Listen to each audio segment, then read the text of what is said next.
my name is Kim and bienvenidos to your November 2023 reading. I apologize if it's a little dark on one side. I am working with natural lighting for this intro, so the lighting situation isn't exactly perfect. But moving on, this reading will consist of 4 parts. In part 1, I will share with you what I intuitively picked up on and or sensed when connecting with the energy of your selected group. In part 2, I will be working with oracle cards to get an overview of the month. Here we will get an idea as to what the main themes, focus, and lessons of this month will be. In part 3, I will be working with tarot cards to find out 2 things. First, we will look at what will be occurring this month that you might perceive as a challenge and get some advice and guidance on that. Secondly, we will find out what it is that you can look forward to in the month of November. In part 4, I will pull out extra oracle cards to receive any last messages, advice, and or guidance for this month. You may also, in this part of the reading, find out who is the spirit animal that will be working with you in November and receive a direct message from them. Okay, but now it is time to select your group. Each group is a different reading, and there are 3 groups to choose from. Please select the one that you are the most drawn to. Representing group 1 is the card Order.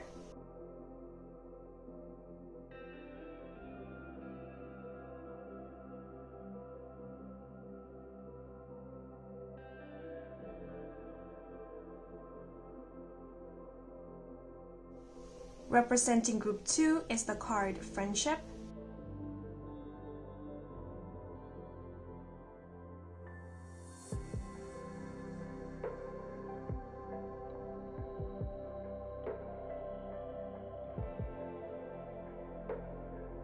Representing group 3 is the card Concentration.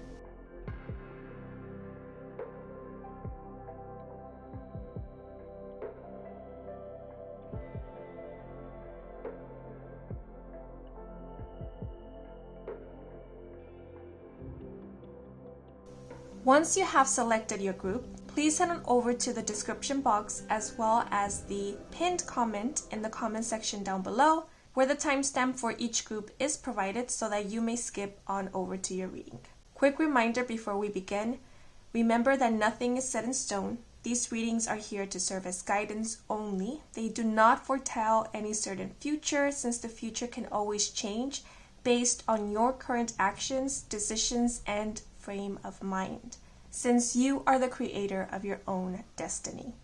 Okay, but now let us get into your messages. Let's go. Hello you guys who chose the card with the key term Order. Bienvenidos to your reading.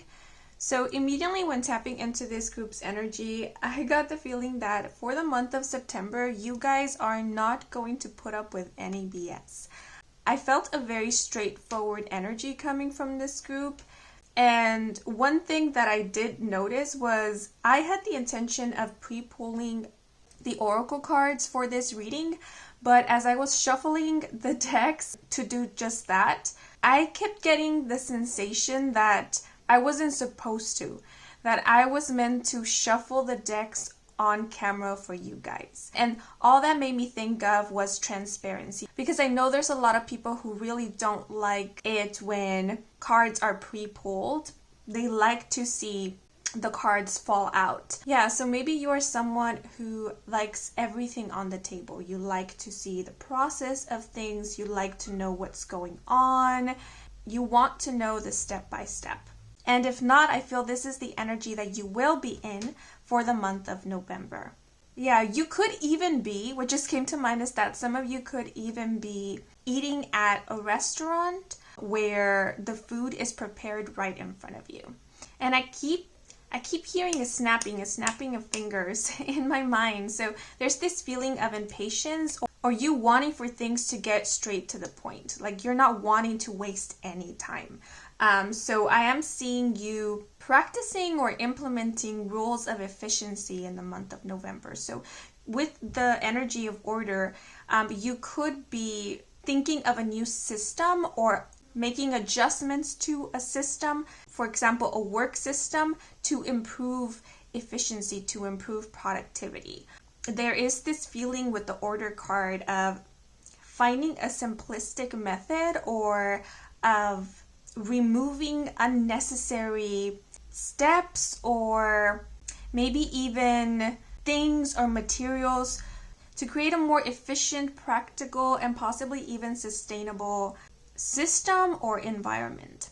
Yeah, you might even find yourself feeling a bit claustrophobic in the month of November. You might be looking around in your environment, in your home, for example, and feeling the need to do a thorough cleaning or purging of your space, because we do have the 6th house here, which is the house of the day-to-day, health, lifestyle, routine.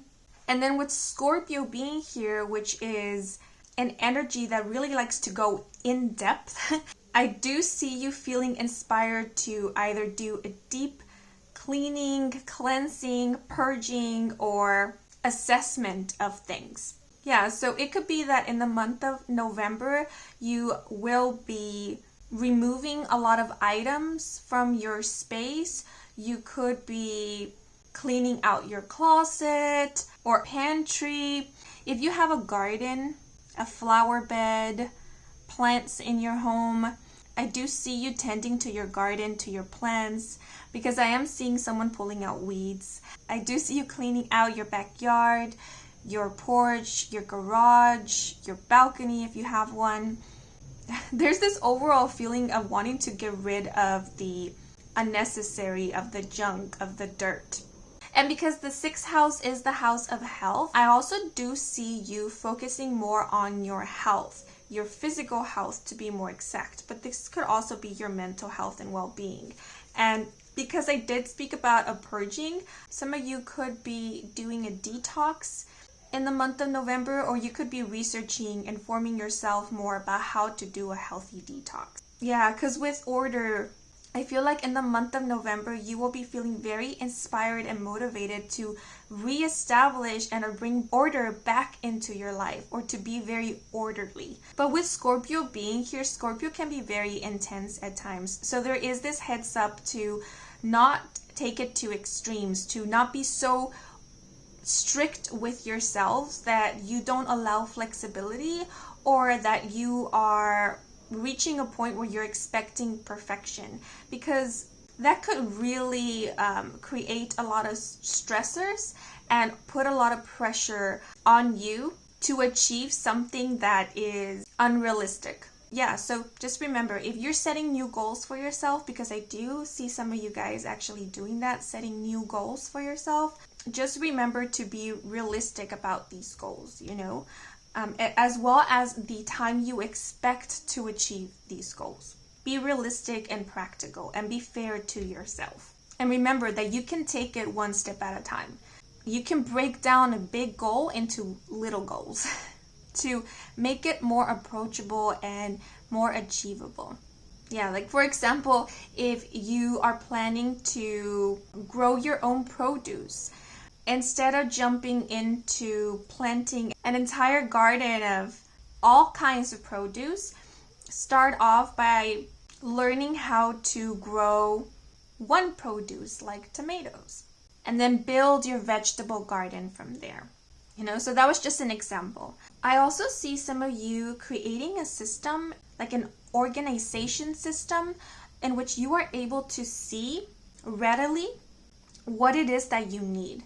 Yeah, so for example, if you struggle with starting, initiating, getting in the flow of things, organizing your space where you are able to see what it is that you need to do, or to have everything on hand, might help you with getting in the flow and staying in the flow. Yeah, so just to give you an example, me as a tarot reader, right? Doing tarot readings. If I didn't have all the decks that I was planning to work with on the table right next to me, if they were scattered all over my room, then that will result in me pausing the reading in order to get up and look for the deck that I intended to work with. And that could really end up disturbing my flow and or distracting me, you know, because if I am a person who gets easily distracted, me simply getting up, going somewhere else could result in me wandering off, getting distracted by something else. And sometimes that tends to happen with me. So yeah, so if that resonates with you, then creating a system in which you have everything on hand might really help with boosting, let's say, your productivity, or just allowing for you to stay in the flow of things or not get as easily distracted. Yeah, it might also help some of you guys with not forgetting things, because like, for example, what I'm thinking about right now is like the fridge. If I bought a snack that is meant to be kept on the fridge, but I place it somewhere in the fridge where I'm not able to see it right away when I open the fridge, then I will totally forget that it's there. Even if it was a snack that I was looking forward to eating. If I don't see it right away, I will totally forget about it. It's like out of sight, out of mind. Yeah, so if you resonate with this, then placing things on site might really help with you remembering things. Yeah, so I do see you really assessing how your mind works and what works best for you, and finding systems that really work with how your brain works, instead of trying to force systems into your routines and your lifestyle that go against your needs, go against your individual traits and characteristics. Yeah, but let me pull out the rest of the Oracle cards. With all this greenery here, some of you could be trying a new diet in the month of November. And what I mean diet is just new foods, new recipes. Okay, but we have number 14 with Aren't You Precious? And the key phrases suffering fools, disdain, displeasure, contempt, poking fun, and read between the lines. And the number 14 is really standing out to me because it's reminding me of the Temperance card in Tarot, since it is the 14th major arcana, and Temperance is all about moderation, finding a balance, finding an equilibrium. So that's what I see you trying to do in the month of November. And what I'm seeing here, it's like finding a nice balance between healthy and like guilty pleasures. So this could be in your diet, right? Maybe you are wanting to eat healthier, but you're also wanting to include things that you like. Looking for recipes that are not only healthy, but also delicious, that suit your taste buds. So in other words, for you to live an orderly, healthy lifestyle, you don't need to compromise and or sacrifice fun and pleasure. You can find something that maintains and really elevates those aspects. Yeah, so this could be something that you will be discovering in the month of November, like going back to that example of eating healthy, that to eat healthy doesn't mean that you have to sacrifice taste, because there are healthy dishes and recipes out there that taste delicious. Okay, but we also have full moon with releasing, reflecting, and recharging, as well as letting go. Yeah, so with reflecting, I feel like that's the energy of assessing and evaluating what it is that works for you, what doesn't work. Yeah, so with the 6th house being here, and then Scorpio again being that very intense energy, I do see you getting quite serious about your health, serious about efficiency, productivity, about creating, the word ecosystem just came to mind, creating a lifestyle, a routine, an approach that works for you instead of against you.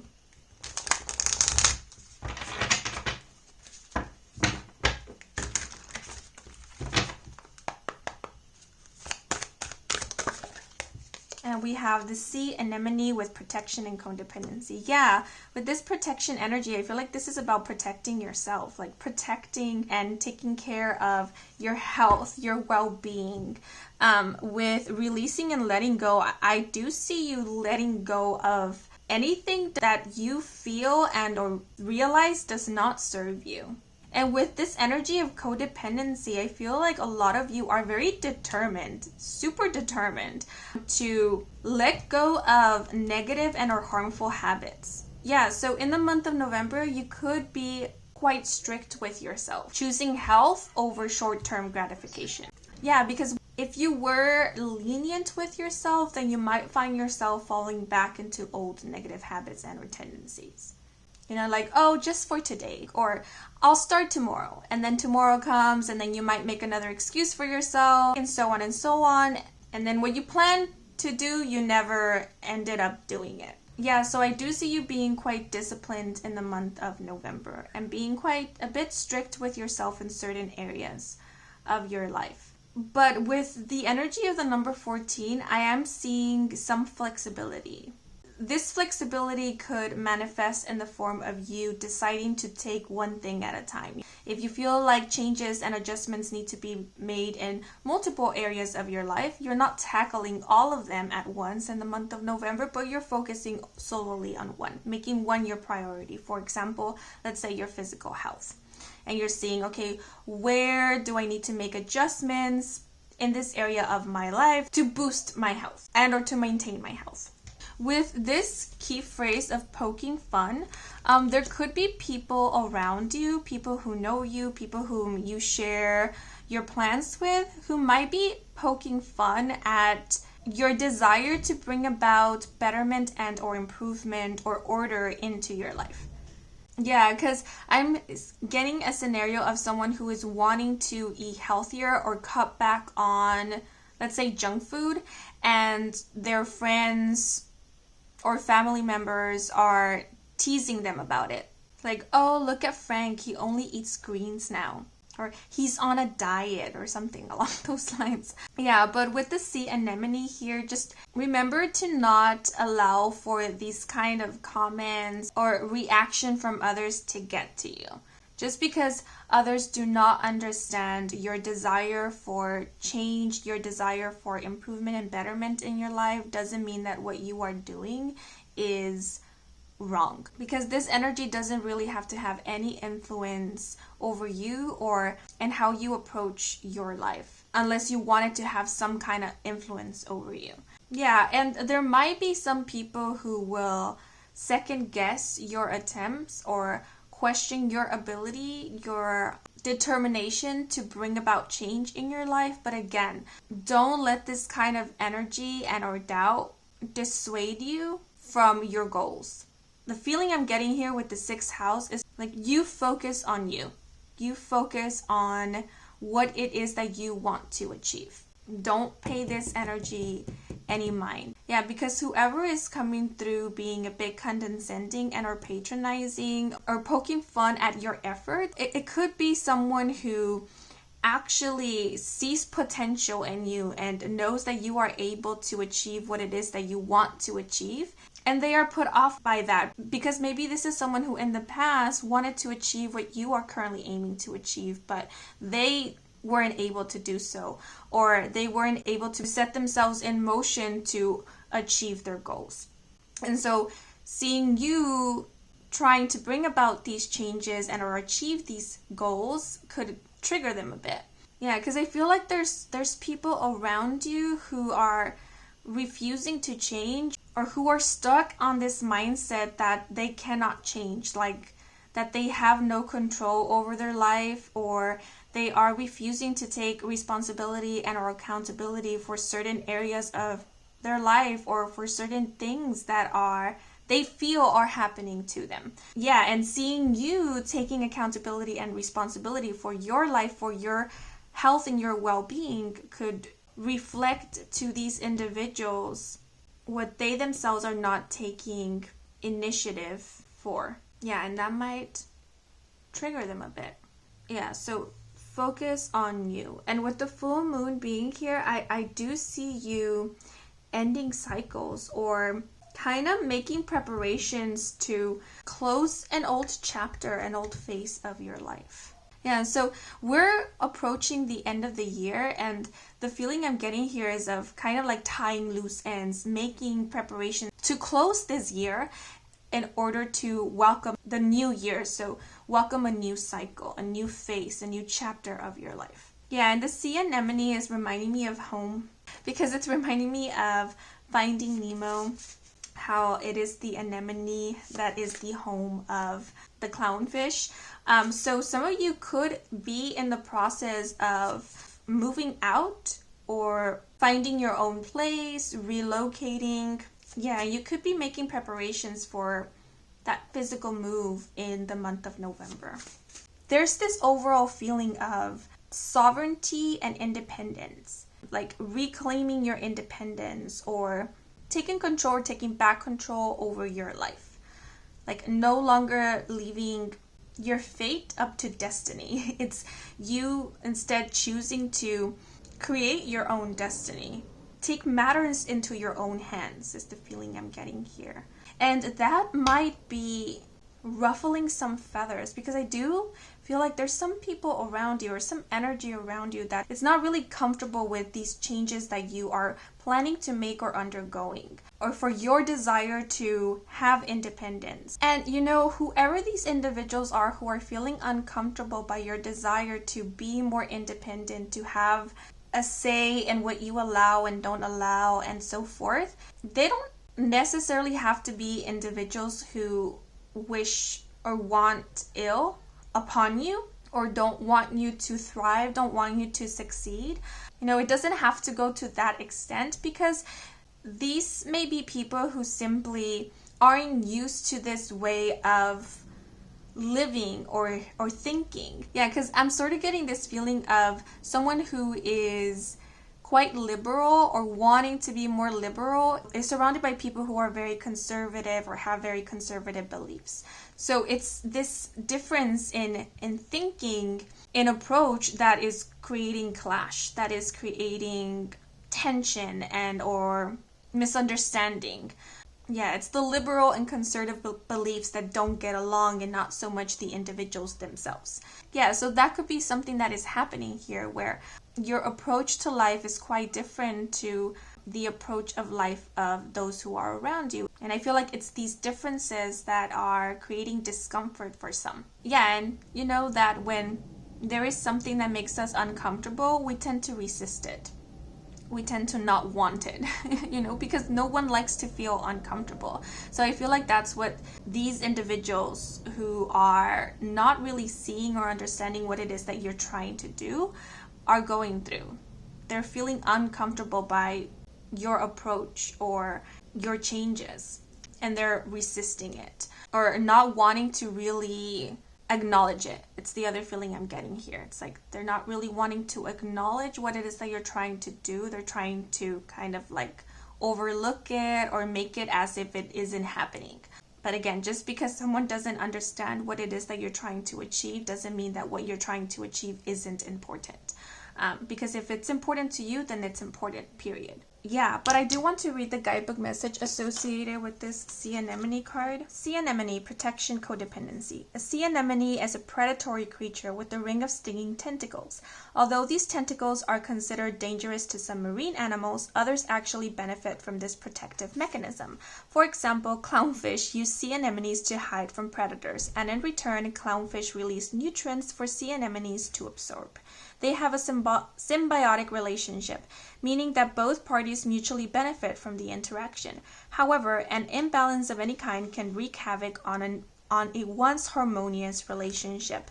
The sea anemone encourages you to reflect on your interpersonal connections. Every relationship requires a steady balance of give and take. Be careful of relying too much on others, and vice versa. Don't allow others to become over-reliant on you.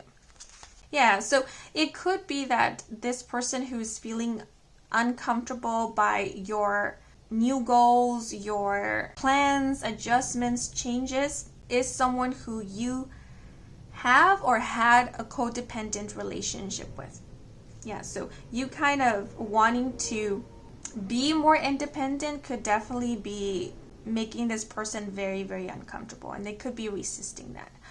Or it could be the other way around. Maybe someone whom you have a codependent relationship with is choosing to be more independent in the month of November, and them wanting a bit more of their independence could feel uncomfortable to you, could feel like they are pulling away from you, but that's not the case. This is simply them being more autonomous, which is normal and okay for them to want to be more autonomous. Yeah, but with letting go, if some of you were in a very unhealthy codependent relationship, you could be in the month of November deciding to let go of this relationship or get out of it. Or it could be that in the month of November, you are setting foundations, like becoming more self-sufficient, more self-reliant, more independent, so that it will be easier for you to get out of a codependent relationship. And this could also be a situation in which maybe you are depending on someone financially, or maybe someone is depending on you financially. And so in the month of November, you or this person are working to build financial independence and financial stability so that they don't have to depend on the other so much anymore. You know, it's like creating a smooth transition out of a codependent situation into an independent one. Because I did speak about like physically moving from one location to another, it could also be something like you are sharing the rent with someone, or you are living maybe in your parents' house, or you're living under someone else's roof. And you have decided that you want your own place. You want to pay for your own bills. You want to pay your own rent or something along those lines. And this is you finding a means to do that. You know, so like maybe, because I was going to say with order that some of you could be applying for jobs, or what I'm seeing here in specific for the month of November is that some of you could be undergoing a background check. So that means that you would have already applied for a job and gotten a position, and now you're in the process of getting situated in this new job. So that could be the case for some. All these movements, all these changes that you are making are for a purpose, and that purpose, that reason is for you to be more autonomous, have more independence, you know, like have your own space, your own place, have your own money. Like if you haven't done so already, I feel like this is about you sitting down with yourself and making plans, making concrete plans for your future, for it could be a long-term future, but it could also be more about your near future. It's about you getting clear with yourself as to what it is that you want, what it is that you want to work towards to or start building, and then taking the necessary steps in action to start setting those plans in motion, to start getting closer and closer to achieving those new goals. Because I did mention the Temperance card when pointing out the number 14, some of you could be a Sagittarius Sun, Moon, or Rising, or someone who is a Sagittarius Sun, Moon, or Rising will be playing a significant role in your life. They could even be the ones inspiring you to make some of these changes. Yeah, so in the month of November, you might be feeling like it's time for a change, like something needs to change. The message that just came to mind, and it came to mind in first person, was I can't keep repeating the same thing, especially if it's very unfulfilling. Okay, but now I want to pull out some tarot cards to first find out what is something that will be occurring this month that you might perceive as a challenge, and we'll get some advice and guidance on that. And then I will pull out some more cards to find out what it is that you can look forward to in the month of November.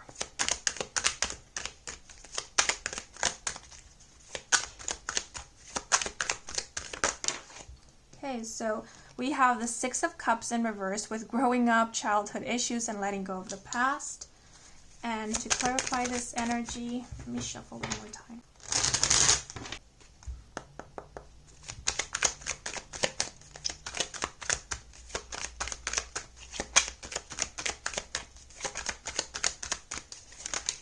Ooh, those are too many cards. So let me try one more time. Okay. So we have the Hermit upright with soul-searching, solitude, and contemplation. So the first thing that came to mind with the Six of Cups in reverse is that some of you could literally be leaving or moving out, or planning to, or setting intentions to, moving out of your childhood home or your parents' house, or leaving a place you grew up in or spent the majority of your life living in. For those of you who are parents, this could be a place that you started your family or raised your children in. Since the Six of Cups in reverse indicates leaving home as well as letting go of the past. So I do see you being quite determined about ending a chapter of your life to start a new one. The Six of Cups in reverse has a feeling of wanting to go out into the world on your own. Leave something that you are very familiar and possibly even comfortable with behind in order to explore something new, different, in order to venture out into the unknown. And with the Hermit being here, I am picking up on this vibe of investigation, like investigating, researching. And I did mention how some of you could be doing some researching in the month of November. I did mention it in terms to researching on how to do a healthy detox, but I also feel this could be in terms to if you are planning to move out or find your own place, like finding a place to live in, or I did mention some of you applying for jobs. You could be researching on that or filling out applications in the month of November, or I'm also seeing you doing some research on like costs, expenses. Some of you could also be getting that in order, like managing your finances. Yeah, so some of you could be needing to save in the month of November, or you might be feeling that it is necessary for you to start saving or taking better care of your finances, managing your finances. And if that is something that is new to you, that might be a bit challenging at first, getting everything in order or being up to date with your accounts, your bank accounts, if you have any, your expenses and so forth. And actually, maybe some of you will be living on your own or fending for yourself in the month of November, and this could be like your first time paying your own bills, or doing your own taxes, or looking into mortgage and stuff like that. And that might be a bit challenging again because it's something new. You're learning about this. You're getting acquainted with this. Yeah, because the Six of Cups in reverse, it gives me this feeling of someone kind of growing up or experiencing a lot of firsts. And the Hermit does have this vibe of getting down to it, like taking on new responsibilities. The feeling I got from the Hermit was adulting. So some of you could be feeling like you're adulting pretty hard in the month of November, and you might find that a bit challenging. But for others of you, it could definitely be that something that you were very used to, very familiar with, you are transitioning out of it. And that could be a bit challenging for you because the Hermit, with this person on the computer, it's giving me this feeling of upgrades, updates. And I did mention a system. So there could be a system that is going through an upgrade, and the upgrades or updates is what you might find unfamiliar and a bit challenging because you might feel like you would need to start all over again or relearn certain things or just get acquainted with something new, and that in itself might be challenging. And for some, the update could literally be a program, a software update that you might need to learn or get acquainted with, or you might be struggling with in the month of November. Yeah, some of you could be going back into the work field or back to school. Maybe it's been a while since you've been in school, learned something new, gone to a class, or it's been a while since you worked somewhere, had a job, and getting back to being a student or an employee might be a bit challenging because even though this is something that you might have done in the past, it's been some time since you've done this. So it might now feel a bit unfamiliar, like new territory. Yeah, and the Hermit is giving me strong vibes of needing to learn something new or relearn something. Like refresh your memory about something. And the computer's really standing out to me for whatever reason. So maybe some of you are unfamiliar with certain technology and the work that you need to do. You need to use certain technologies or certain software programs that you know nothing about. So you might feel like a newbie at it. Might take some time before you really get the hang of it, is the feeling I'm getting here. Yeah, I see you taking some time before you get the hang of something. And these two cards are giving me this overall feeling of someone thinking to themselves like, oh my goodness, the times have changed. Like things are so different now. Like I don't remember things being this way. Yeah, so you might be going back to something that has changed a lot. Also, for those of you who are students, you could be focusing on studying this month. You could be focusing on completing certain projects, or like I said, some of you could even be completing applications, maybe applications for colleges, for programs, institutions. Yeah, because with the Six of Cups in reverse, there's this feeling of kind of leveling up, closing an old chapter of your life. Yeah, so some of you could be transitioning from one level of your education onto another, or you could be in the works of doing that in the month of November. So like from a high school student to a college student, from a bachelor's to a master's. This could also be indicating a leveling up in your career or in your work, your profession. Yeah, some of you could be taking on a new role that will require for you to learn something new. And the Hermit is making me think of someone working from home. So some of you could definitely be working from home or taking on a job that is remote. Or you could be taking an online course in the month of November. And the other thing I'm getting with these two cards is that whatever it is that you're starting, because I do feel like you're starting something new, or if you're not starting something new this month, you're kind of building up the courage to start something new, to embark on something new in the coming months. But whatever this new thing is, I feel like it's something that you, in the past, had a lot of insecurities or doubt about. So you really had to work through these insecurities, as mentioned, kind of build the courage in order to pursue this. And I feel like these doubts, these insecurities, possibly even fears, were things that you internalized or that you learned. Yeah, because the Six of Cups is making me think of childhood, of the past. Something that you were taught in your childhood, a belief that you were brought up with. So just to give an example, this is just an example. Let's say you grew up believing that you were not smart enough to go to college or pursue higher education. And that belief kept you from pursuing higher education or taking courses or learning new things. And now you have come to realize that these are all limited beliefs, that they are untrue, that they don't have to be a part of your reality and dictate how you choose to live your life. And so you're kind of letting go of what you were once made to believe or what you were taught in the past, because you're seeing that these beliefs, these teachings no longer serve you.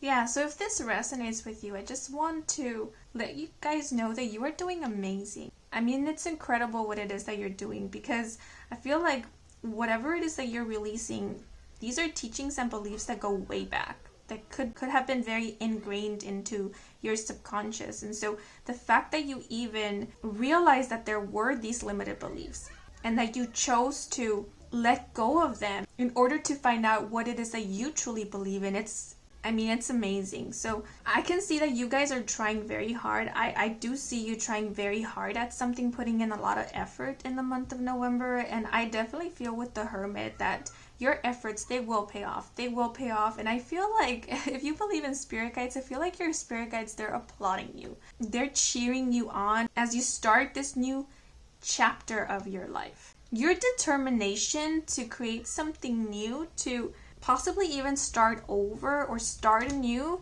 is worthy of a standing ovation, truly, because with the Hermit, the vibe I'm getting here is it's not too late. It's never too late. And you're really proving that it's never too late. And I will be honest, I am picking up on a little bit of like hesitation, nervousness, anxiousness, possibly even fear with the Hermit. So whatever it is that you're doing, it's no easy feat. It's no easy feat. It does require courage and effort, but I still see you doing it. I still see you going for it, pushing through the fears and building courage as you go, as well as confidence. So please, whenever you can, just take a moment to really praise yourself, because you merit the praise.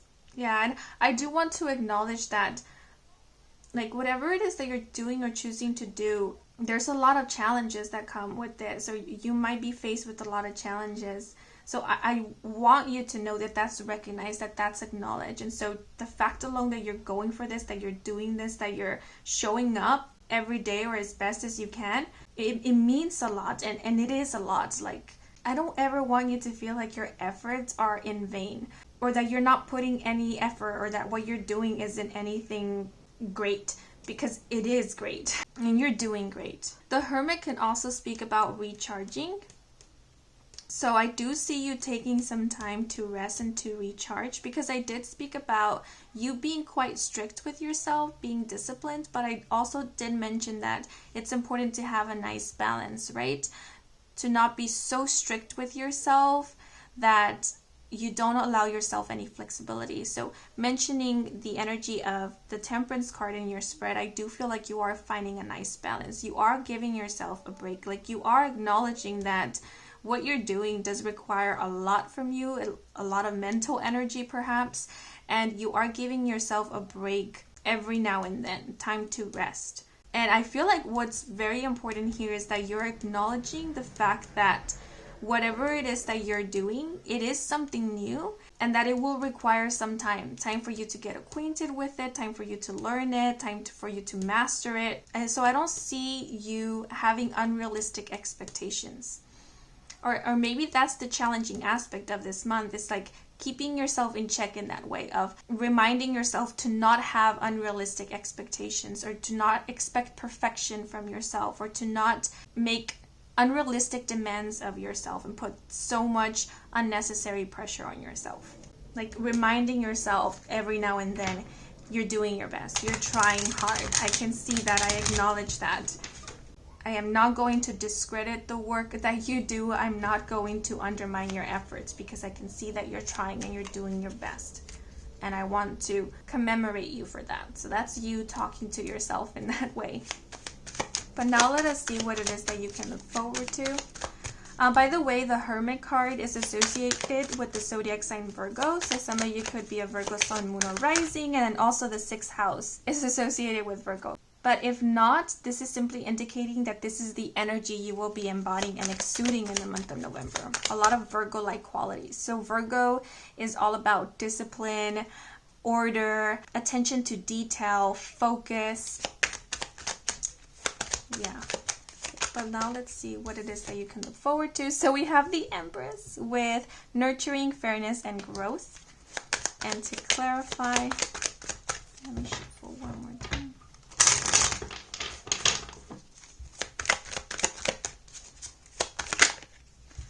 We have the King of Wands with natural leader, innovative, and visionary.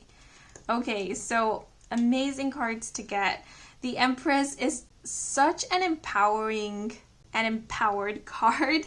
It does represent fertility, abundance, growth.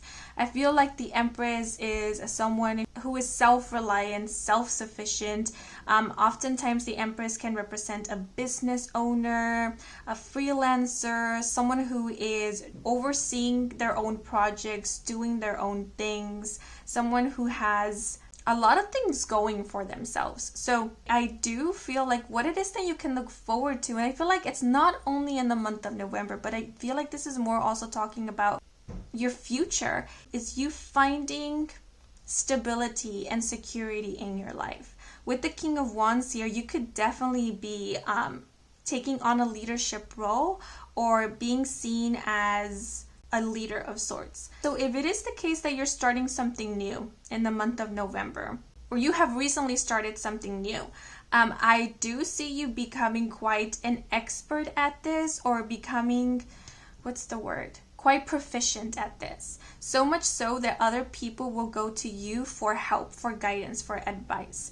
And there's this feeling with the Empress, the King of Wands, it's like of a huge leveling up, of a huge glow up.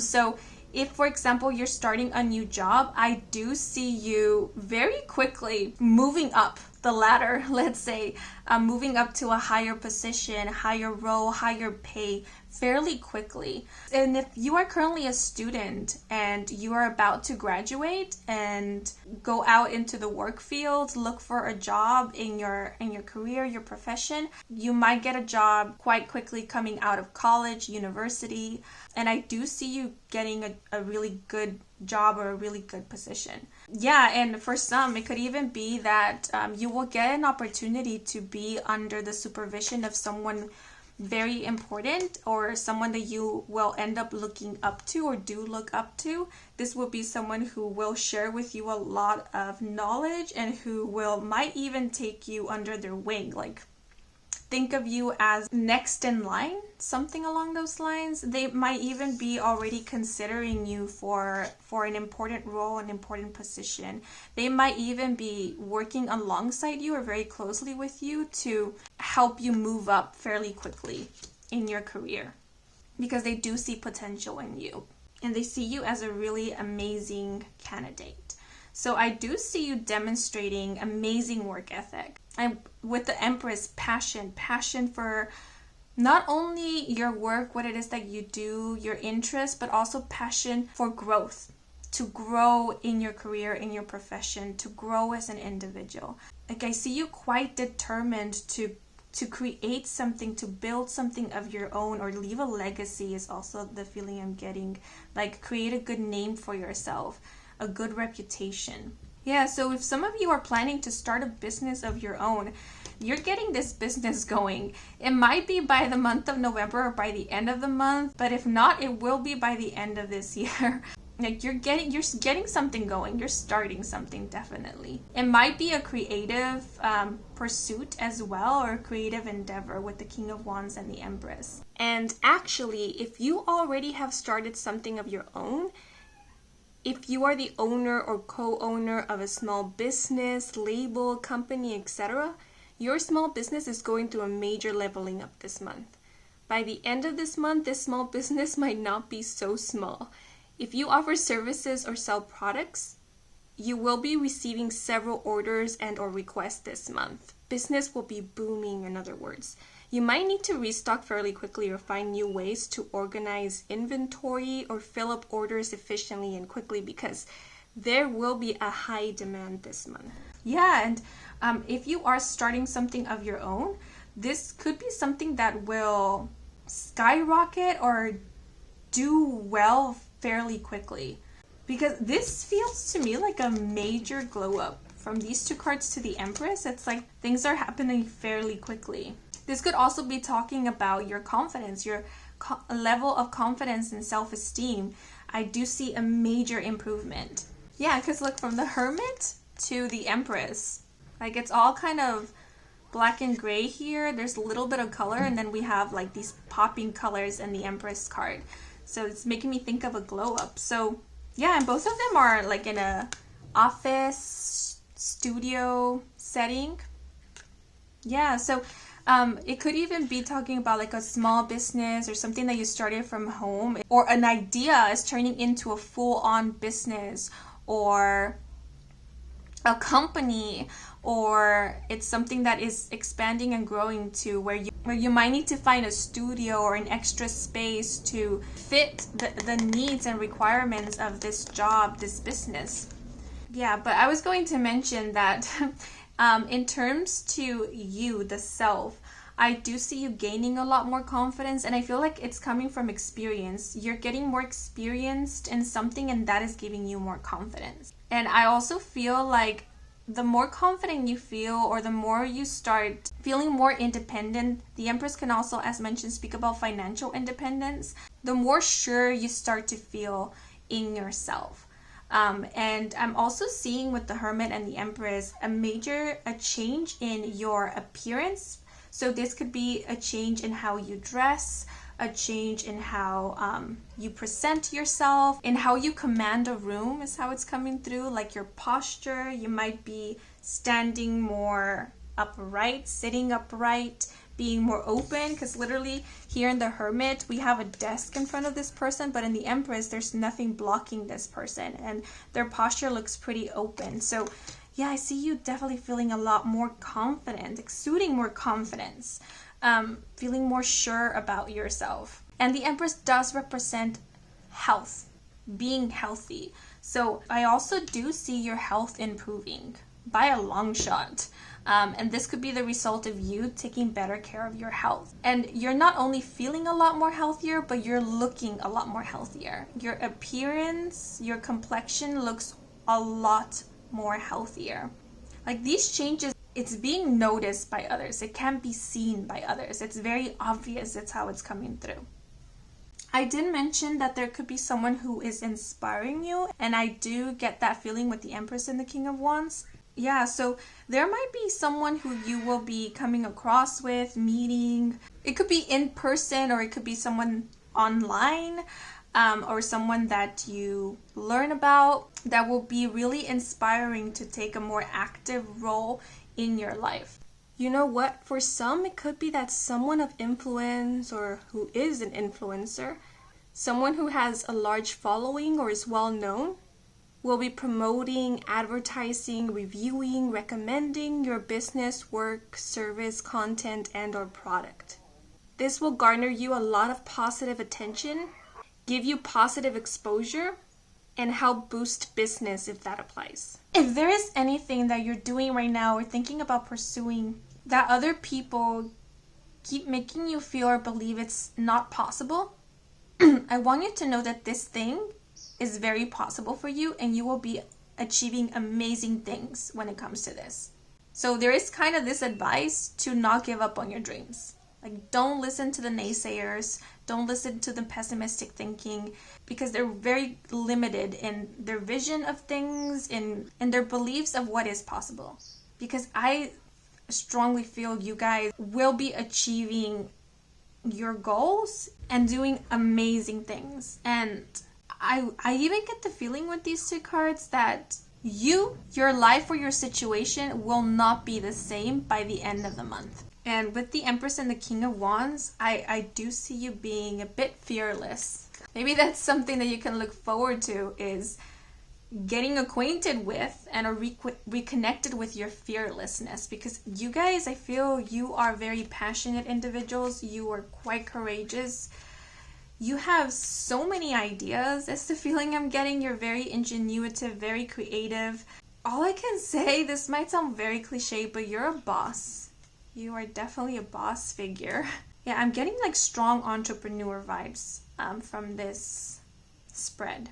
You do well in leadership roles and positions. Some of you could be single parents, and this might sound strange, but I see you embracing that, being a single parent, and feeling very empowered by that fact.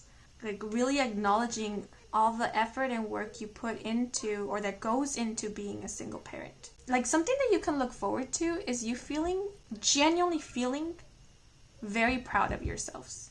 Yeah, okay. But before I move into the last segment of this reading, I do want to point out that the Empress is associated with the zodiac signs Libra and or Taurus. The King of Wands is a fire sign, so again, Sagittarius, Aries, and or Leo. And then we do have Scorpio here, and then Virgo with the 6th house, and Virgo with the Hermit card. And I did mention again Sagittarius with the number 14. And there will be a full moon in November, and I believe it will be on the 23rd of this month. So on the day, night of the full moon, or around that time, could be an important day or time for you guys. Or if you feel called to do a full moon ritual, you will be getting a lot from that ritual. Full moons are about releasing, cleansing, letting go, closing old cycles. This full moon energy might even give you the strength, the courage, the discipline to let go of something that is no longer in alignment with you. Because all these changes you are experiencing, all these leveling ups, they are a result of your efforts. They aren't just happening to you or for you. Like, you're making this happen for you. Okay, but now I'm gonna move into the last segment of this reading. Oh, one thing, the 14th of the month could be an important day as well. Okay, but now moving on to the last segment of this reading. For this segment, we are going to be receiving some last messages, advice, and or guidance for the month of November. But if you believe in spirit animals and you want to receive a direct message from the spirit animal that will be working with you this month, then please do take a moment and think of a number from 0 to 5. The first number that popped up in your mind, that is the number I want you to keep in mind. Okay, so if you chose a number from 0 to 2, then this is the message meant for you.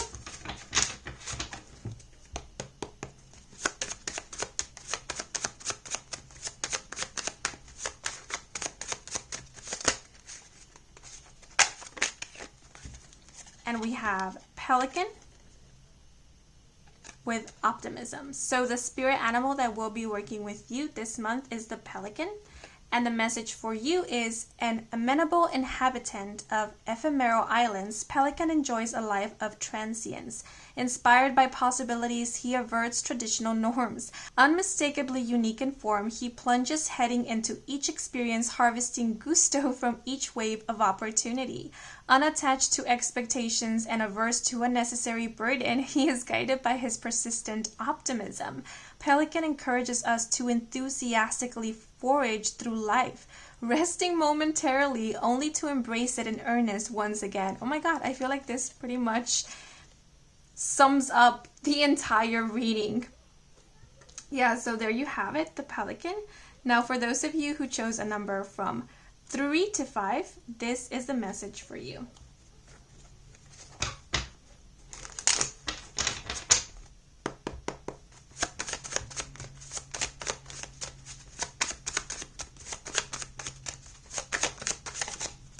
So we have horse with the key term passion.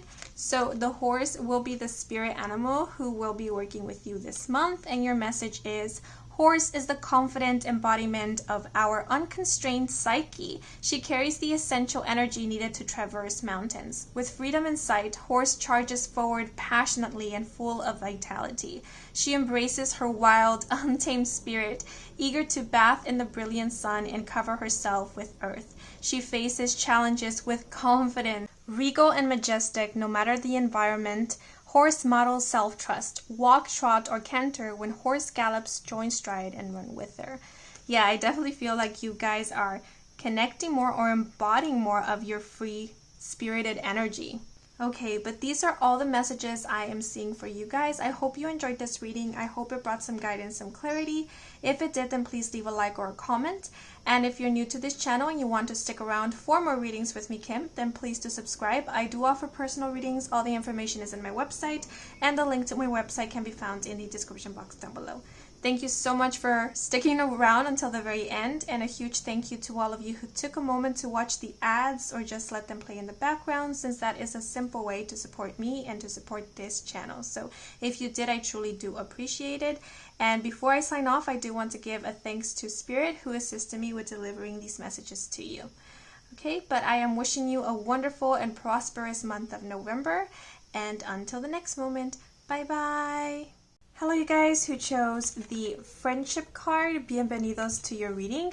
So a lot came through when connecting with the energy of this group. First and foremost, I do sense that in the month of November you will be receiving some very exciting news, or if you have been waiting for a reply and or communication from someone in specific, you will be getting this reply or receiving communication from the person you're expecting to in the month of November. And if you have been waiting for a specific message, I also see you receiving this message this month.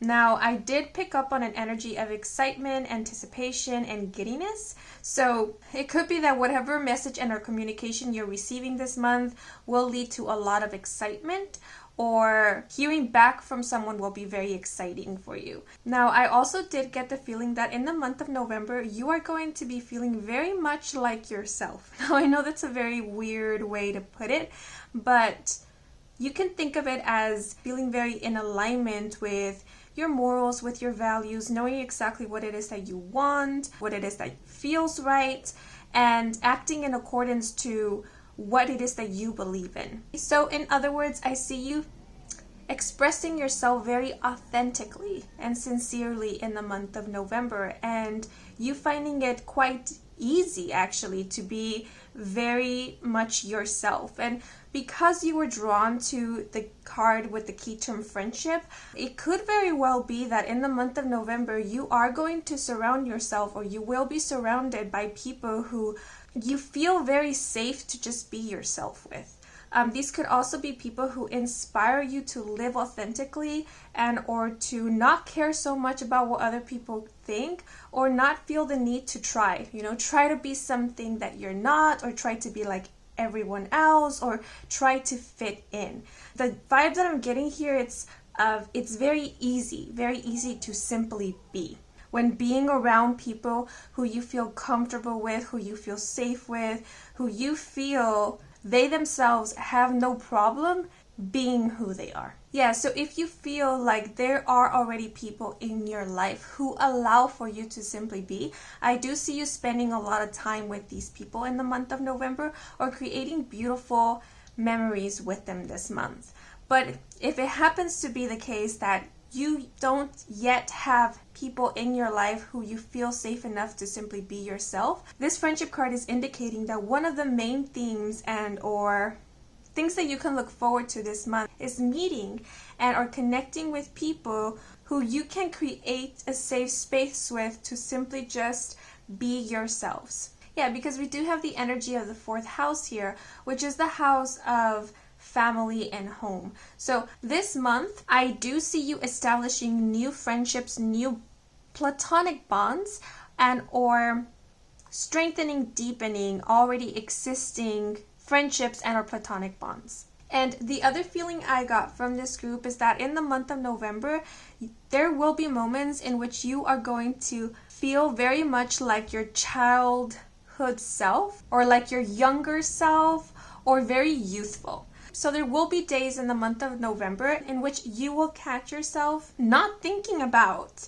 responsibilities or not worrying about chores or duties, tasks, deadlines. There's almost this feeling of having no concerns at all, being and or going through the day without a care in the world. And you might catch yourself being in this kind of state or energy when you are around friends or people whom you feel safe and at home with. Yeah, because I do get the feeling there's this particular friendship, this particular platonic relationship that is really going to bring out your childlike wonder, playfulness, and ease. There is this overall feeling of ease with this image in the friendship card. Yeah, so if you often find yourself trying very hard, like trying very hard to be presentable, trying very hard to be likable, trying very hard to do the right thing or say the right thing, in the month of November, you're going to find yourself not trying so hard or not feeling any need to try because who you are as you are is enough. Yeah, and I feel like it will be this way when you are around someone in particular because this someone is non-judgmental. They aren't asking the impossible from you. They aren't expecting anything from you. All they want is to be in your company. All they want is to spend time with you and be in the moment with you. And the word casual keeps coming to mind, casual. So I do see you being quite casual or just casually going about your days sometime in the month of November. This could also be that this month you might be casually dating someone or going on casual dates. I don't even know what that means exactly, but I just see you spending time with someone, but it not being something stressful and not being something mandatory or something that you feel like you have to put a lot of work and effort into. Instead, it's something enjoyable and something very organic. It's how it's coming through. Yeah, and the blue flowers are really standing out to me. They stood out to me as soon as this card fell out. So blue flowers or a specific blue flower could be of significance for the month of November. You might be seeing a lot of blue flowers this month that might be serving as a sign, a confirmation, or synchronicity.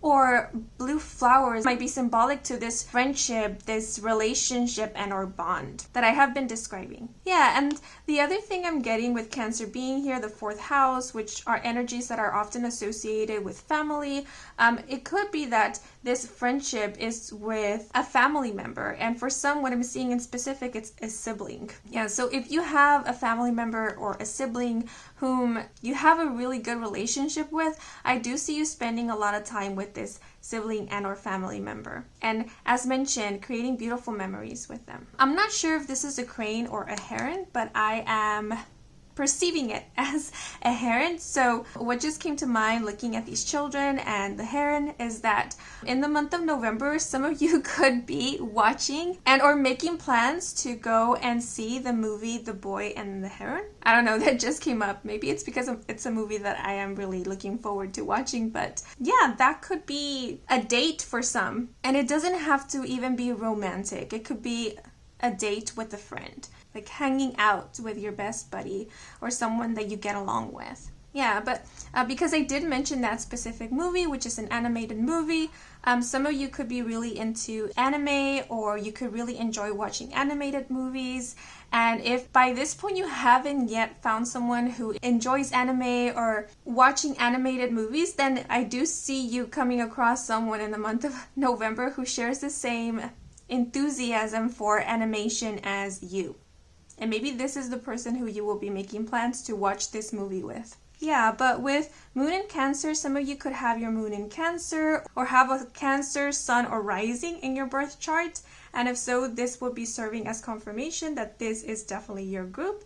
Or it could be that the person you will be spending a lot of time with, deepening your bond with, or creating a new bond with is a Cancer, Sun, Moon, or Rising. Or exudes and embodies a lot of Cancer-like qualities. So they are someone who is very nurturing, very caring, could be a bit motherly at times. They are also someone who is very intuitive as well as psychic, and they are highly creative, or they are into the creative arts. They could also be quite artistic and ingenuitive. And this will also be someone who is very imaginative or has a bountiful imagination. They are quite the daydreamer and quite the romantic as well. Yeah, so this person could be embodying and exuding a lot of these Cancer-like qualities, or it could be you. But I do feel like whoever it is that you're spending time with in the month of November, it is someone that you can dream with or let your imagination soar. Yeah, as mentioned, I feel like you are really able to bring out your playful side when you are around this person, because this person is very much in touch with their inner child. They have an innocent-like quality to them, or this could be you. Because the other thing I did see in my mind's eye was a white lily. So yeah, flowers could definitely be of significance for you guys, white lilies being one of them. But white lilies do make me think of purity, of innocence, rebirth as well. So I am sensing a very pure and innocent energy from this group, or for the month of November. The message that just came to mind was, it can be simple. Life can be simple. It doesn't have to be so hard. Yeah, so you might find yourself wanting to do things the simple way or the minimalistic way, or you could be feeling very enamored or very attracted by a simplistic lifestyle. And you could even be wanting to emulate that or start wanting to live a more simplistic lifestyle. Yeah, I'm getting major Studio Ghibli vibes from this group. I'm not sure if I pronounced it correctly because there's so many pronunciations out there. Studio Ghibli, Studio Ghibli, Studio Ghibli. Yeah, but if you know what I'm talking about. Yeah, which is a very simplistic, soft, romantic atmosphere that the films from Studio Ghibli have. Also, cranes and our herons could be an important animal, spirit animal, or symbol for this group this month. But now I'm going to pull out the rest of the oracle cards. Actually, I was planning to pre-pull all the oracle cards, but something came up in group 1 that had me changing my mind, so I will be shuffling the decks, all the decks, on camera. I'm also getting nostalgic vibes from the friendship card, so you could be feeling a bit nostalgic and or sentimental this month. But we have God Don't Like Ugly with number 26, and the key phrases nastiness, clash, strife, resentment, argument, spite, grudge, and or revenge. With the number 26, some of you could have been born on the 26th of a month, or someone who was born on the 26th of a month could be playing a significant role in November.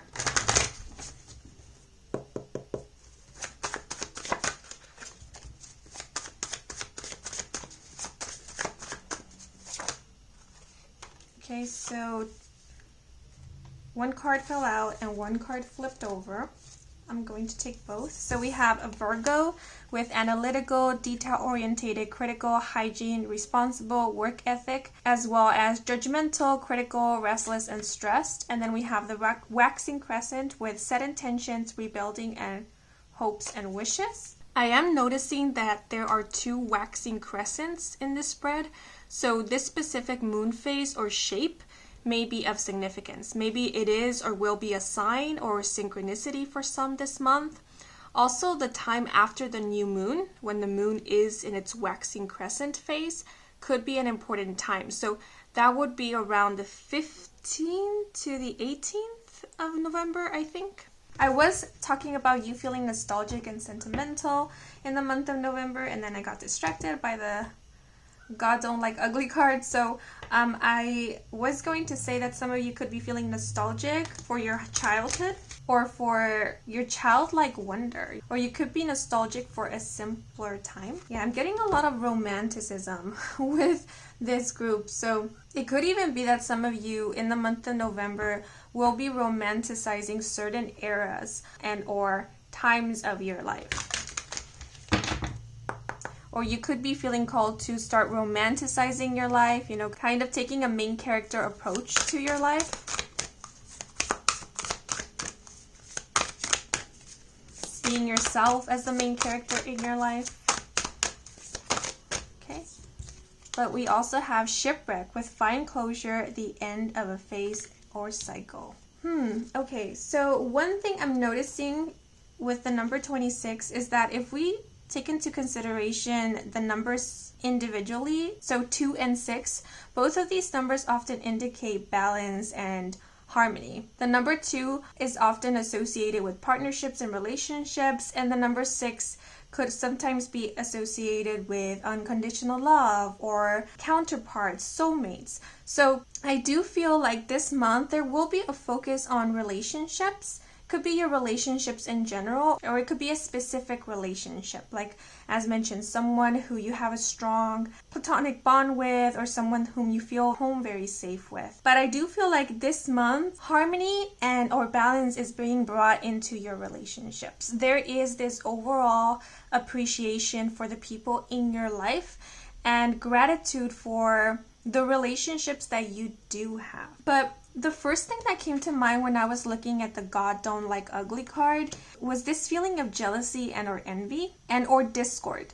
So if you have had a falling out with a friend, someone who you had a platonic relationship with, I do see you reconciling with this person in the month of November. Or this could even be a situation in which someone of your past who you didn't have a really good relationship with will be making a reappearance in your life in the month of November, but the relationship between you both will be different, because by this point both of you have changed a lot, and what I'm sensing is that both of you have matured a lot. By this point you would have already understood or come into awareness of why the relationship between you both wasn't so great. Whether there was envy between you both, whether there was comparison, jealousy, and so forth, which often comes from insecurities, self-doubt, low self-esteem, and so forth. So I feel like by this point, you guys would have already done a lot of healing when it comes to this. You guys would have already released the envy, the jealousy, or more specifically, you would have already targeted and worked through the insecurities, the self-doubt, the low self-esteem that brought about the envy, the jealousy, the comparison, and so forth. And so now you are both at a much better place where you can see each other with a new perspective and see each other truly for who you are as individuals. Like there's no more of that red tinted lens, of envy and jealousy and spitefulness blurring your perception of each other. Now you're seeing each other with clear, untainted eyes. It's how it's coming. But for the vast majority of you, what I'm seeing is that with the God Don't Like Ugly card, it could be that some of you do tend to compare yourself to others. Maybe you have and or do struggle with low self-esteem, with insecurities. you often find it difficult to be yourself around others because you feel like being yourself is not enough. Yeah, so if this resonates with you, if this is something that you struggle with, I do see this energy popping its ugly little head here and there throughout the month of November. It could very well be that if you are spending a lot of time with someone or you're meeting someone new who you find a lot of similarities with or commonalities with, it could be that you might end up comparing yourself to this person, or maybe even envy might surface up. And again, remember, envy is a manifestation of insecurities, of self-doubt, low self-esteem. So if that is something that you're still working through, then this might be the reason why these kind of emotions tend to pop up here and now and then. I know, like, envy, jealousy, and all those kind of emotions, they get a really bad rep. They have a negative connotation to them, but they are human emotions. The important thing is not to identify ourselves with those emotions and to not act on them. That's the important thing. You feeling these kinds of emotions that are often labeled as negative doesn't mean that you are a bad person, or doesn't mean that you're a nasty person. It doesn't mean anything of that sort. Why these emotions are often labeled negative, it's because feeling them is very uncomfortable. It's very unpleasant. It's not a fun time. So I do see you acknowledging this. I do see a lot of you guys realizing that feeling these kinds of emotions doesn't feel good, and it doesn't really align with your morals and your values. You're very much aware of that. And I feel like that's the reason why a lot of you have been working through your insecurities, because you understand that the reason why you feel these kinds of emotions, if you do, is because there are insecurities. It's because there are these limited beliefs. Yeah, because we do have this energy of Virgo with judgmental, critical, and stressed. So it could very well be that a lot of you are very hard on yourselves. And this judgment here, it could extend to others. You might tend to judge others, but remember, how we act with others is often a reflection on how we treat ourselves. So if you find yourself judging others, whether it be consciously or even subconsciously, it could be that you do this because you often judge yourselves. You're very hard on yourselves. So that's something that your brain has kind of been accustomed to do. So it's almost like a reflex kind of thing. So with this energy of set intentions, rebuilding, hopes, and wishes, I do feel like you guys are in a way restructuring your mind or your way of thinking. You're reprogramming your subconscious so that there will be less judgment, or there won't be this need or this tendency to judge so quickly, be it yourself and or others as well. Or what I'm seeing here is that some of you could tend to judge yourselves or be very hard on yourselves for what you feel.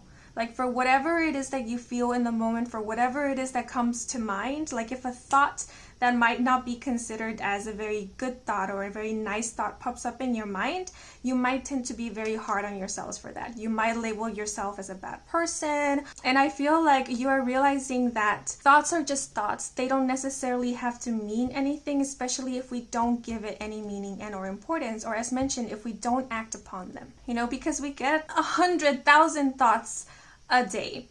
And most of them are garbage. Most of them we don't even think ourselves. They're intrusive. So because I was getting a very calm and casual, relaxing, peaceful vibe from the friendship card, I feel like you are going to be a little more lenient with yourself this month, more relaxed. Yeah, because with this energy of fine closure and the end of a phase or cycle, I do feel like you guys are releasing a lot of the old, a lot of which encouraged and fed into the insecurities and the self-doubt and even the self-loathing, because that's what I'm getting with God Don't Like Ugly. Some of you could have struggled with self-loathing, or maybe it is something that you still struggle with from time to time. And so I do see you guys being in this process of healing. And the word overcoming just came to mind. And I'm not sure if that is the most accurate term for this situation, but I do see you working through the loathing, working through the resentment or hurts. The phrase that came to mind was overcoming the hate. So I'm not sure what that might mean in specific. Maybe it might resonate with some of you guys. But now that I look at this, find closure, if you had an unstable relationship with someone in the past, it could be someone who was a friend, an acquaintance, it could be a family member, or if there was someone in your past who caused you to doubt yourself or who really targeted your self-esteem, and if this is someone that up until now you have held resentment for, or you have held some kind of grudge, or maybe even unknowingly, maybe subconsciously, you still think about this person from time to time with heaviness in your heart, with anger maybe. I do feel like this month you will be releasing any grudges, any resentment you had for this person. You will be finding closure. You will be seeing that holding on to what this person did in the past, it's ultimately simply just hurting you. Because you holding on to it, it's you reliving it again and again. And every time you relive it, you reopen the wound that you're doing your best to heal. And I will say this red ant here, or fire ant, is giving me vibes of like bullying. So maybe some of you experienced bullying in the past, but I feel like if so, you're also realizing that sometimes holding on to the hurts and pains of the past and can fester into resentment and anger if we don't work through it, if we don't acknowledge it. And then that can ultimately result in us projecting it onto others or onto our lives. So that could manifest as us being on the defensive, as putting our walls up, or possibly even repeating what was done to us in the past in some way or another. Maybe not to the same degree that we experienced it, but to some extent. Because anger, it's an energy. So if we don't work through it, if we don't release it in a healthy way, we might end up releasing it in a way that stings. Might sting ourselves or might sting others. Yeah, so with the end of a phase or cycle, I feel like you guys are coming to the end of a phase that was very painful, that was very hurtful, that created a lot of hurt within. And with rebuilding, it's sort of like you're rebuilding your confidence, you're rebuilding your self-esteem, you're rebuilding the way that you perceive yourself. And with hopes and wishes, I feel like I did mention a rebirth when talking about the white lily that I saw in my mind's eye, and I do see you kind of going through a rebirth. It's sort of like, but it more so feels like an awakening, or a reawakening of your hopeful, enthusiastic, wondrous self. Oh, it's sort of like a renewal of your faith and a awakening or reawakening of your innocence. And what I mean by that is that carefree energy, that playfulness. I do feel like you guys have been in or kind of went through this time in which you might have felt like you lost your innocence, kind of like you got disconnected from your childlike wonder. And it could have been a result of you dealing with all these heavy emotions, of you possibly holding a lot of resentment, anger, and or pain in your heart, or your mind being filled with ideas that were fueled by this anger, this pain, this hurt. And that kind of left no room for the innocence, for the playfulness, for the wonder. And so I do feel like for a while now, you have been missing this side of yourself. You have been missing the feeling of being carefree, of seeing the world with a pure lens. It's almost like, when someone is wary and on the defensive and on guard, they tend to be very vigilant. So when they meet someone new, their mind immediately goes to, how is this person untrustworthy? Like, how could this person possibly hurt me? Does this person have a hidden agenda? And what is their hidden agenda? Like, we easily mistrust others. So if someone does something kind for us, we don't simply take it as it is. As a gesture of kindness, our mind immediately jumps to, ooh, this person has an ulterior motive, or what do they want? Or they're not being authentic, coming off as fake. It's that judgmental air. And that can kind of distort things for us. I mean, it might be helpful at times because it allows us to be a bit more selective, or to be a little bit more careful as to who we allow into our lives and so forth. But it can also oftentimes cloud our perception of things because it can be very biased, this way of approaching life and others. And so it does not allow for us to see the world with that purity, with that openness. See the world like a child, where they really don't see any harm in the world, or their first reaction or response to things isn't to spot out the negatives, but instead is to see the beauty in things. Yeah, so if you have been missing that, missing simply enjoying a moment without feeling like you need to be on guard, I do see that you have been working towards that, to getting reconnected with that side of yourself, to getting reconnected with your inner child.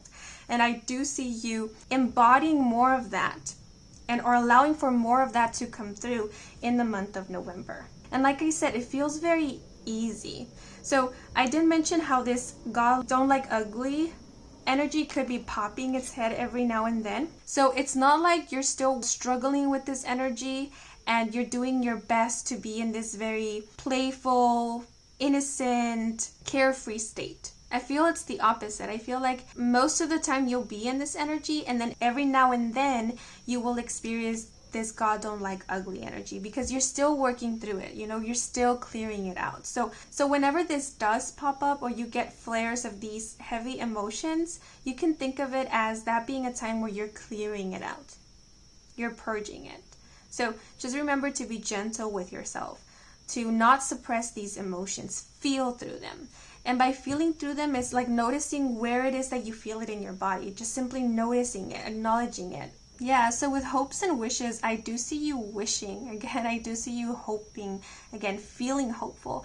And maybe that's the energy I was sensing at the beginning, that excitement, enthusiasm, anticipation for something, because it's like you're looking forward to a new day. With this Virgo energy, I also see you being very focused on your personal pursuits, on your personal goals. If you have something that you are working on and are planning to work on, I see you very focused and dedicated on that. With Virgo, it's making me think of discipline, so you will be quite disciplined with yourself. And there is a heads up again of not confusing discipline with being hard on yourself, right? Yeah, because I'm being reminded of old-fashioned ways of thinking, of how discipline was often associated with punishment. And so discipline isn't about punishment, and it doesn't have to be about punishment. You can discipline yourself or be disciplined with positive reinforcement, with encouragement. So there's different methods, and it's up to you what you feel is the best method for you. What is the best method for your confidence, for your self-esteem, for getting reconnected with your inner child. And then whatever you come up with, whatever you decide, it is what I see you applying in the here and now. And for a lot of you, I do feel like it's about positive reinforcement. It's about encouragement. It's about empowerment. Because I feel like in this way, if you guys struggle with taking responsibility and or accountability, because there is a fear around punishment. Like, for example, if you take responsibility for something and there's a mistake, or you make a mistake, you make an error, or there's some kind of hiccup, if you're used to punishment, if you're used to criticism, if you're used to judgment, then your immediate reaction to this would be, oh my goodness, I am going to get punished for this. Something terrible is going to happen because I made an error. And that could create a lot of fear around taking responsibility. And so if you switch it up, if you change the way that you perceive discipline and you perceive responsibility and you perceive what it means to make a mistake, what it means to make an error every now and then it will become easier and easier to take responsibility and accountability for things. It will be easier for you to pursue things, for you to start things of your own, for you to see things through. Because we do have work ethic here. And with the energy of Virgo, I feel like you guys, you do have an amazing work ethic. But again, it could be that you don't really allow yourself to see how an amazing of a work ethic you have, because there is fears around making a mistake. There could be a fear around failure or being judged, being criticized. Yeah, so I feel like these fears is what you're working through.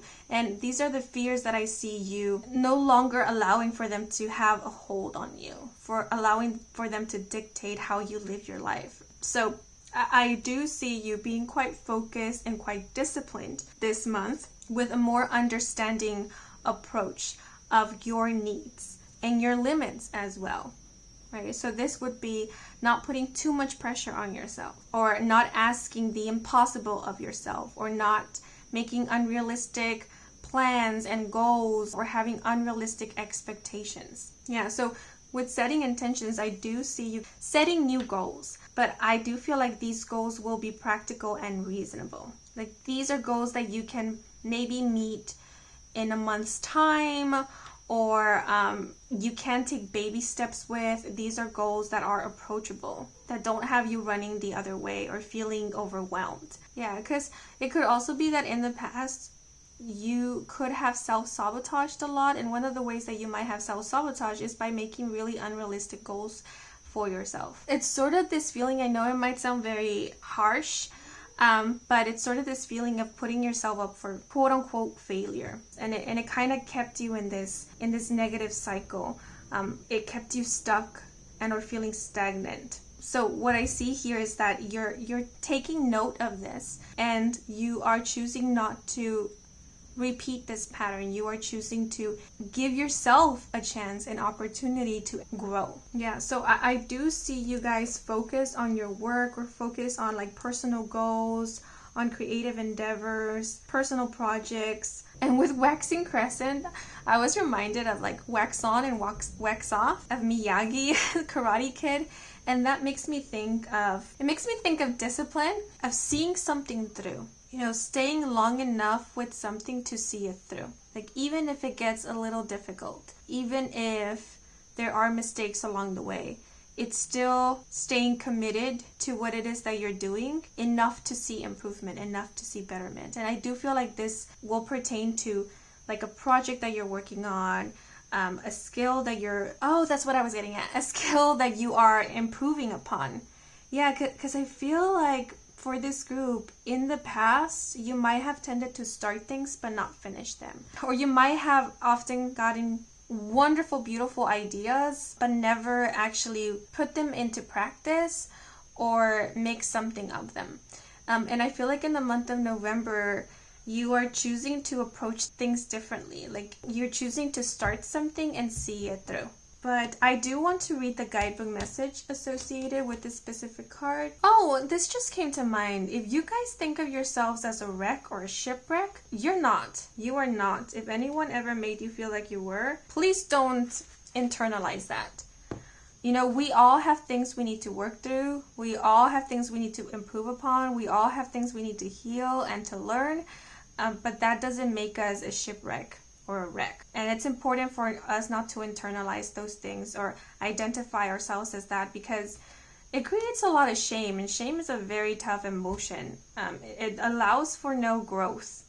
Shame simply condemns. It says there's something wrong with you and there's nothing that you can do about it, and there's no growth in that. There's no healing in that. So yeah, don't internalize anything that creates shame or that feeds shame. Yeah, so also be mindful as to how you think of yourself and how you refer to yourself as. Because labels, they help us make sense of things, but they can also be harmful at times. So if you give yourself certain labels that have a negative connotation or have you feeling bad or hurt your self-esteem, then just be very mindful of that. Okay, but the guidebook message is: find closure, the end of a cycle or phase. Once a ship sinks, it belongs to Mother Earth. The damage cannot be undone, nor can that ship be resurrected to its former splendor. Greater forces are working behind the scenes to ensure that you stay on your chosen path. When you veer too far from this path, the universe may suddenly redirect you in an attempt to keep you focused. These sudden redirects can feel chaotic, confusing, disappointing, and disheartening. When it feels like your world is on the brink of collapse, let it fall. Sometimes things need to fall apart in order to come together. Find closure within yourself and trust that everything is unfolding exactly as it's meant to. The shipwreck card may also indicate the completion of a phase or cycle. This cycle may be as short as finishing up a small project or as long as overcoming karmic cycles lasting multiple lifetimes. Yeah, so with this message, this cycle may be as short as finishing up a small project. Yeah, in the month of November, I do see you checking a lot of things off your to-do list. Yeah, but there was a message about divine redirection, and I honestly feel like this friendship I was mentioning, it's universe's way of reminding you of what actually feels right to you. And I will say, after reading the guidebook message, This could be that in the month of November, a specific connection, relationship, or a specific friendship could be falling through. And if so, know that it's for a reason. Maybe there is something that you both need to work on individually. Yeah, so I know it's difficult to hear and maybe even to understand, but if a friendship or relationship comes to an end, it could very well be for the highest good of both of you. You know, sometimes it is the case that things can be worked through while being in a relationship, but oftentimes it's better to be in separation or go your separate ways in order to bring about the healing that is needed. Now I do want to pull out some tarot cards to find out first what it is that will be occurring this month that you might perceive as a challenge, and we'll get some advice and guidance on that, and then we'll look into what it is that you can look forward to for the month of November. I just realized that I didn't mention 2 films that are Japanese. So Japan, the country Japan, or Japanese culture could be of significance for this group. Maybe some of you are from Japan, or you are currently residing in Japan, or it could be that you are planning to relocate to Japan or travel to Japan. Yeah, and it might be that in the month of November you will be visiting Japan. But we have the 2 of Cups with mutual respect, love, and equality. And to clarify, or it could be that this person you will be establishing a friendship with or bond with, or who you will be strengthening your bond with, is from Japan or is currently living in Japan or spent some time in Japan. But we also have the Ace of Wands in reverse with fearing change, unmotivated, and restlessness. Yeah, so the 2 of Cups is a card that points at or hints at an important relationship or connection. And then the Ace of Wands, aces always speak of new beginnings. And this specific ace talks about new beginnings in passion and creativity. It talks about invigoration. As mentioned, in the month of November, a specific friendship could be coming to an end, or you might start seeing signs of how a specific friendship or relationship is starting to reach an end. Because the feeling I get with the Ace of Wands and revert is of a spark fizzling out. This one's a bit interesting because for some, I do feel like this could be indicating the ending of a connection, of a relationship, more specifically of a friendship. But I feel like for others of you, this could be more about how you might be feeling that you're losing the spark in a connection or relationship. Or maybe you are starting to worry whether you are growing farther and farther apart from someone. And this would be a very challenging thing because with the 2 of Cups being here, I do feel like the relationship that you're worrying is growing apart is one that you truly value. It's one that you truly appreciate. It could be a relationship or a connection that brought a lot of positive changes in your life. It could very well be the relationship or connection that reminded you of what it is that you were missing in yourself, in life, what it is that truly mattered and of value to you. This is a relationship that could have reignited the spark of passion, the spark of joy, of creativity in your life or in yourself. So feeling that this relationship is fading out is how it's coming through could be very challenging and very saddening as well. And honestly, because the 2 of Cups did fall upright, I do feel like what is happening currently is just you are going through a challenging phase in your relationship. Maybe there is separation between you and this person. Maybe you are at a physical distance, and it is this physical distance that is creating this feeling of growing apart. But it's not necessarily that you are growing apart from this person, because there's still an emotional connection with the 2 of Cups being upright. Yeah, so maybe it is the physical distance per se. If you are at a physical distance from this person, that is creating a lot of insecurities around the relationship or creating a lot of doubt. And what is challenging is you not falling into these insecurities or believing false narratives that self-doubt creates in your mind. Like believing that this person isn't interested in you anymore, or doesn't like you anymore, or doesn't care for you, and so forth. Yeah, and what I'm seeing for some is that it could be that when you are not around this person, like when you are not face to face with this person or connecting with this person, you could have a lot of doubts about the relationship, or you could question a lot whether this person truly likes you, whether they do have good intentions, whether they are honest about their feelings for you, and so forth.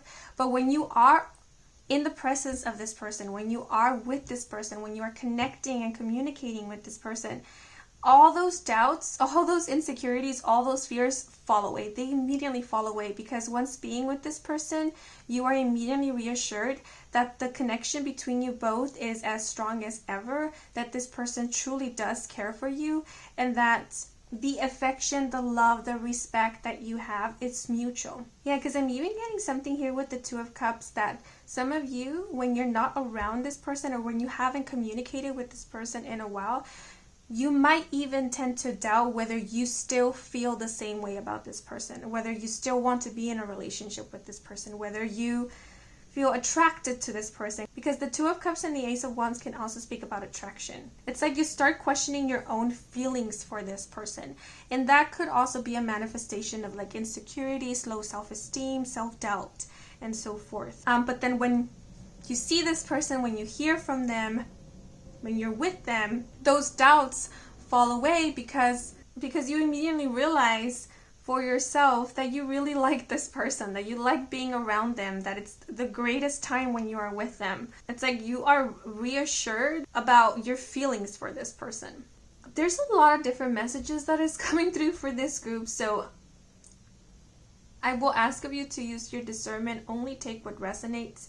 You know your situation way better than I. But what else is coming through with Find Closure is that there could be a specific relationship that maybe ended, or it could be that you did grow apart from someone, but you're still having difficulty moving on from this relationship, this connection, or this person, because we do have the Ace of Wands in reverse with fearing change. So with finding closure, I do feel like this month you are finally closing this chapter of your life.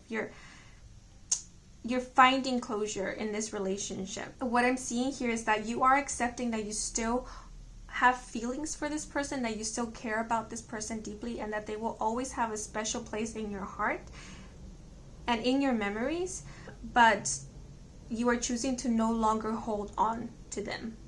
You know, you're choosing to move on from the relationship. But for others of you, it could be that there is a specific relationship or a connection that you are afraid of moving forwards with, or maybe exploring more. Because there is a fear of the relationship transforming into something else, something that you're not familiar with. To give an example, this could be a friendship that has the potential to become a romantic relationship, but you're afraid of exploring the romantic aspects of this relationship because you don't want to lose the friendship, or you believe that once transforming this relationship into a romantic one, you will automatically lose the friendship aspect of this connection, or you fear that if things don't work out romantically, you might lose this friend. So there's kind of this hesitation of exploring a connection further. And if this is resonating with you, what will be challenging this month is trying your best to ignore the fact that there is something more here, that there is a stronger attraction than you are making there out to be. Or it could even be that you might find it very challenging to hide your feelings, your true feelings for this person. Or because I did speak about a new relationship, you might be entering into a new relationship, whether it be romantic, platonic. And what you might find challenging is to hide the fact that you do have certain fears around this connection in a relationship, or trying to hide your insecurities about relationships in general. There's sort of this feeling of wanting to make it out to be as if everything is okay, that there's nothing bothering you, that there's nothing worrying you, where in reality there is something that you are concerned about. Yeah, so the advice here would be to be honest with this person that you're exploring your relationship with, or entering into a new relationship with, because I am seeing that it is okay to open up with them, with the Two of Cups being here. Like, they won't judge you for your worries, for your concerns. Instead, they will listen to you. They will be all ears. And because the Two of Cups is very mutual and reciprocal, you opening up to them will create a safe space for them to open up to you as well, because it's very possible that they themselves have certain concerns and or insecurities or things that they often worry about when it comes to relationships. Yeah, so whatever concerns and worries you have about this relationship or connection, I don't feel it's necessarily specifically about this connection or relationship or about this person. It's not like this person is doing anything that will cause you to doubt their intentions for you or their affections for you. It's more so like a general concern that you have, like general insecurities that you have that you might be projecting onto this relationship or connection. Yeah, so don't be afraid to open up, to share, because I feel like this person will reassure you and or will work with you to address these insecurities. What I'm seeing with the Two of Cups, it's creating a safer environment, a safer relationship that attends to both of your needs. Yeah, and I feel like opening up to one another will really help deepen the bond between you both. Yeah, so the advice here would be to open up, be sincere, because that's the only way in which what needs to be addressed can get addressed. If not, then things might, not to scare anyone, but I need to be honest here, it might even result in you actually growing apart, because if there are things that you are hiding from one another, things that are truly important, then that might create some distance between you both. It's important to have open communication in your relationships or connections, is what I'm getting at, for there to be more closure, closeness, and for that trust to be able to grow between you both. Okay, but now let us see what it is that you can look forward to. And we have the Page of Cups in reverse with emotionally immature, childish, and blocked creativity. And to clarify,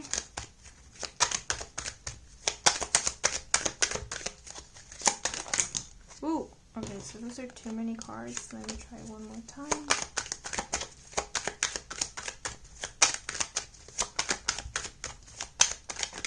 To clarify the Page of Cups in reverse, please. We have Judgment in reverse with self-doubt, repeating mistakes, and ignoring your calling. Okay. So the Page of Cups, when it is upright, it represents childlike wonder, innocence, playfulness, connecting with your inner child, which was everything we were describing with the Friendship card.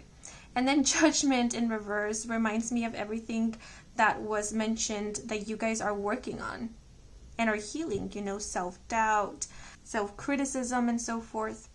So with the Page of Cups showing up in reverse, yeah, it's making me think of you being less hard on yourself. Like the things that you used to judge yourself really harshly about in the past, you're being less judgmental of in the month of November. And I feel like that is what is helping with you healing, especially healing any inner child wounds or clearing out any emotional blockages. So something that you can look forward to this month is progress. Because one thing I'm seeing from these two cards is that some of you could hold yourself to really high standards. Like it's almost as if you expect yourself to be perfect.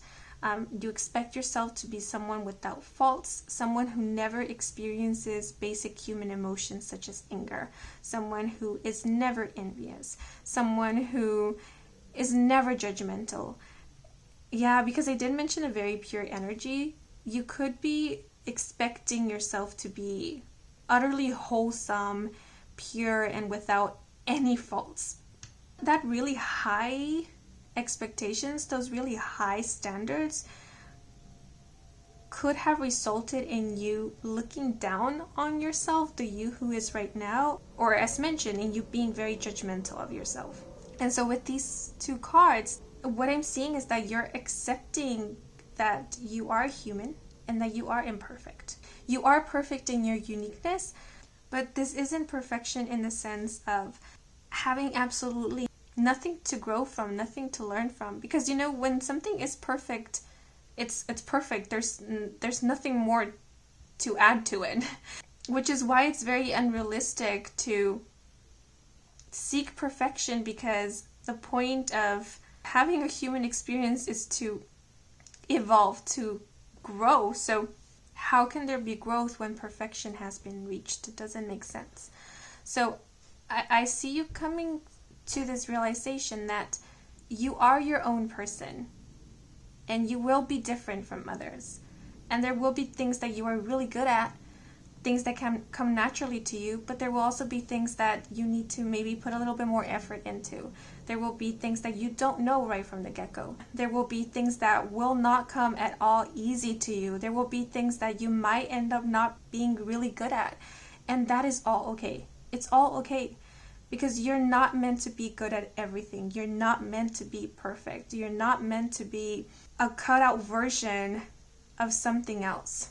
You're simply meant to be you, whoever that is right now. So this is about you allowing yourself to be you, as mentioned right at the start of this reading. Allowing yourself to feel what it is that you feel without judging yourself for it or being hard on yourself for it. And that it's okay to doubt from time to time. You don't have to be certain about everything every single time. It's okay if you repeat mistakes because you are learning and you are growing. Making the same mistake more than once doesn't mean that you're a bad person, doesn't mean that you are stupid, doesn't mean that you aren't growing and or evolving. Because sometimes we need to repeat a mistake, something that we might perceive a mistake more than once, for the lesson to truly sink in. For us to truly understand that we deserve something better, possibly. So, yeah, with shipwreck, it might be that this month you repeat, let's say, a mistake, or you repeat an old habit that you're trying to let go of. But instead of condemning yourself for that, I see you being more understanding of yourself. Because the Page of Cups, the image in this card, it's making me think of self-reflection. Literally have a person looking at their reflection in this body of water.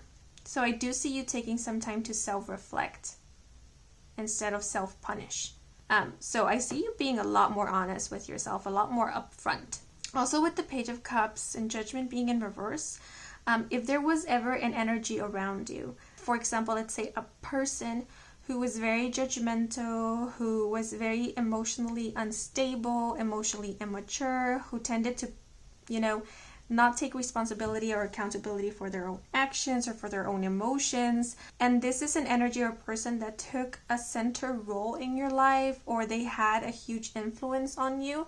I do feel like this energy or person is going to take less of a role in your life or have less influence on you. It could even be that in the month of November, they won't be around you as much. It could also be with these two cards in reverse that this person or this energy itself will be maturing. You will be seeing in this person their intention, because we did have set intention, their intention and their willingness to grow, to mature, to better. And it's not just because they're saying they're wanting to, or they're telling you, they're promising that they are going to change, and that is what is proving to you that they are growing and maturing. No. It's more so that you will be seeing their willingness through their actions. They will actually be putting in the effort to create positive changes. And for those of you who are creators, because I did mention with Cancer energy, someone being quite artistic. So if you are creatives, and you tend to be quite critical of your work, you could still find yourself in the month of November being a bit critical of your work, but I feel like this will be sort of like an automatic response. Because you have been doing this for quite some time now, being overly critical of your work or doubting your skills or your potential could now be sort of like a reflex, like an automatic response kind of thing, and not so much a conscious action. And so the feeling I'm getting here is that you're taking note of this. It almost feels like there's this detachment, this disconnect with this old way of doing things. Yes, you're still doing it, but it's more so out of a habit. It's not necessarily because you believe in it. It's more like an instinctual reaction. And so you're not really entertaining it. And by you not entertaining it or giving it emotional response, it's making it less and less interesting to your mind. It's how it's coming through. Because the more we give interest to something, the more our mind repeats it. or sees it as something of value. Yeah, I hope that made sense. Before I move into the last segment of this reading, things that I do want to point out are the zodiac signs. So we have Virgo, Cancer, the Page of Cups is associated with Pisces, and then the Ace of Wands is a fire sign, so Leo, Sagittarius, and or Aries. And I'm not sure if Judgment is associated with the zodiac sign Libra. Okay, so for the last segment of this reading, I'm going to pull out some extra cards to receive any last messages, advice, and or guidance for the month of November. And if you believe in spirit animals, this is the part of the reading in which you may also receive a direct message from the spirit animal who will be working with you this month. So if you are interested in receiving a direct message from your spirit animal, then I will ask of you to please think of a number from 0 to 5. The first number that comes to mind is the number that I want you to keep in mind. Don't doubt yourself. Don't second guess it. The first number that came to mind is the number meant to be. Okay? So, if you chose a number from 0 to 2, then this is the message for you.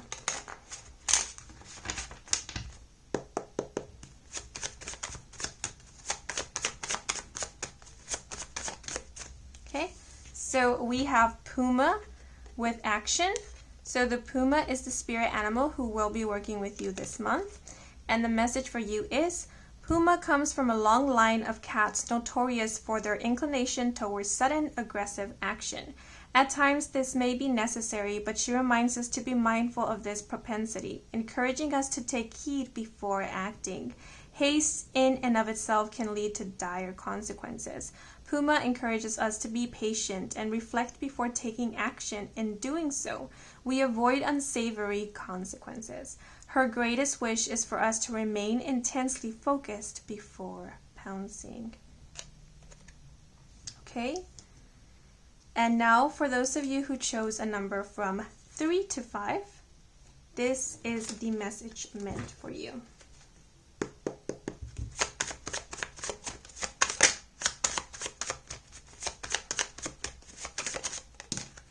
Ooh, okay, so I'm going to put these cards back, and I'm actually going to take the card that flipped over but didn't fall out. So we have Octopus with reveal. So Octopus will be the spirit animal that will be working with you this month, and your message is, spending nearly every moment in confinement, Octopus demonstrates the impressive impact of revelation. He is often found curled up in his cave, plagued by self-preservation and frozen by fear. When necessity requires trips outside, he travels in trepidation. Arriving in a moment of uncertainty, Octopus explodes with intensity. In his example, we are reminded that revealing oneself requires bravery. In exposure, we are defenseless. We must lend ourselves grace when we are vulnerable. Okay, but these are all the messages I am seeing for you guys. I hope you enjoyed this reading. I hope it brought some guidance, some clarity. If it did, then please leave a like or a comment. And if you're new to this channel and you want to stick around for more readings with me, Kim, then please subscribe. I do offer personal readings. All the information is in my website, and the link to my website can be found in the description box down below. Thank you so much for watching until the very end, and a huge thank you to all of you who took a moment to watch the advertisements, since that is a simple way to support me and to support this growing channel. And before I sign off, I do want to give thanks to Spirit for assisting me with delivering these messages to you. Yes, but that is all for now. I am wishing you an amazing and prosperous month of November, and until the next moment, bye bye. Hello you guys who chose the card with the key term concentration. Bienvenidos to your reading. So, quite interesting. When connecting with the energy of this group, no specific messages came to mind. The only thing I noticed is that I found myself feeling a bit impatient and frustrated and somewhat confused. And honestly, it made sense as soon as I looked at the card, because I had the idea that the key term that was on this card was communication. But when I actually took a look at the card and saw that it was concentration, that confusion I was picking up on made a whole lot of sense. So it could be that in the month of November, you are going to find yourself struggling to find focus, be focused, and or to focus on a specific task, project, or the word event came to mind. It could be an event, but it could also be focused on a specific area of life. For example, if you're currently working, you might find it difficult to focus at work, or if you're currently a student, you might find it difficult to focus at school. Now, I will say, with Saturn in Gemini, Saturn being such a disciplined planet, and Gemini being all about communication, there is this feeling of being very careful with your words, or of possibly fearing saying the wrong thing. I don't know, I just get the feeling that in the month of November, you might find yourself questioning your communication. Like, for example, if you need to write an email, whereas maybe before you just simply typed out the email and send it out, in the month of November, you might find yourself reading the email over and over and over again, maybe even asking someone else to read it for you just to make sure that what you intended to say is what is coming through in the email that you typed out. And because of how careful you are being with your communication, with this goblin writing these lips, you might find yourself not communicating as much. Like, if you don't have to talk, if you don't have to give your opinion or your 2 cents about anything, if you don't have to write anything down and send it out or post it online, you're not doing so. So you might find yourself being a bit reserved this month, or just not communicating as much. I'm not sure where this energy is coming from. I'm not sure why you're being so careful with your communication, or choosing to maybe not express yourself as much. I'm not sure, with all these swords that are pointing at these lips, if something happened recently that had you getting up in your head about your form of expression, about how you communicate things and so forth. Yeah, because with this goblin over here, it makes me think of this representing doubt, fear, insecurities, a judgmental opinion, harsh criticism. So maybe someone recently judged something that you said or something that you wrote, or maybe someone was offended by something that you shared, communicated. Or the specific scenario that I am being given as an example is of someone who possibly shared an opinion about a very sensitive topic at work, and all the co-workers took offense by it, and that resulted in them being treated differently, like something along those lines. And maybe that experience left the person feeling like they should be more careful as to what they share, what they say, or that maybe they shouldn't share their opinions at all, because the experience of them doing so was not positive. Yeah, because all these swords here are making me think of targeting, criticism, possibly even gossip. And with this star being in the center of this spider wave, it gives me this feeling of being trapped, or kind of being trapped in a web of thoughts. This image here is reminding me of a freeze response. Yeah, so with the key term concentration, it could very well be that in the month of November, you're simply going to be taking your time to really think about what it is that you're going to say before you say it, and really contemplate on whether what it is that you're about to share and or communicate is constructive. Yes, but if the reason why you are holding back in sharing your opinions and communicating is because of insecurities, it's because of a fear of what other people will think or will say, then I will advise, me personally, to not give in to this goblin. I mean, if you don't feel comfortable, if the environment that you are in does not feel safe enough, supportive, for you to be vulnerable, for you to open up, for you to speak honestly, then of course it is totally fine for you to decide not to share your opinions if you don't want to. There's nothing wrong with that, you know? There's a time and place for everything. And sometimes there are situations, environments that really do not allow for honesty, do not allow for sincerity, because that kind of transparency isn't welcomed. So of course it is always your choice, and it is in your discernment when you choose to communicate, when you don't, how much you communicate, and what it is that you share.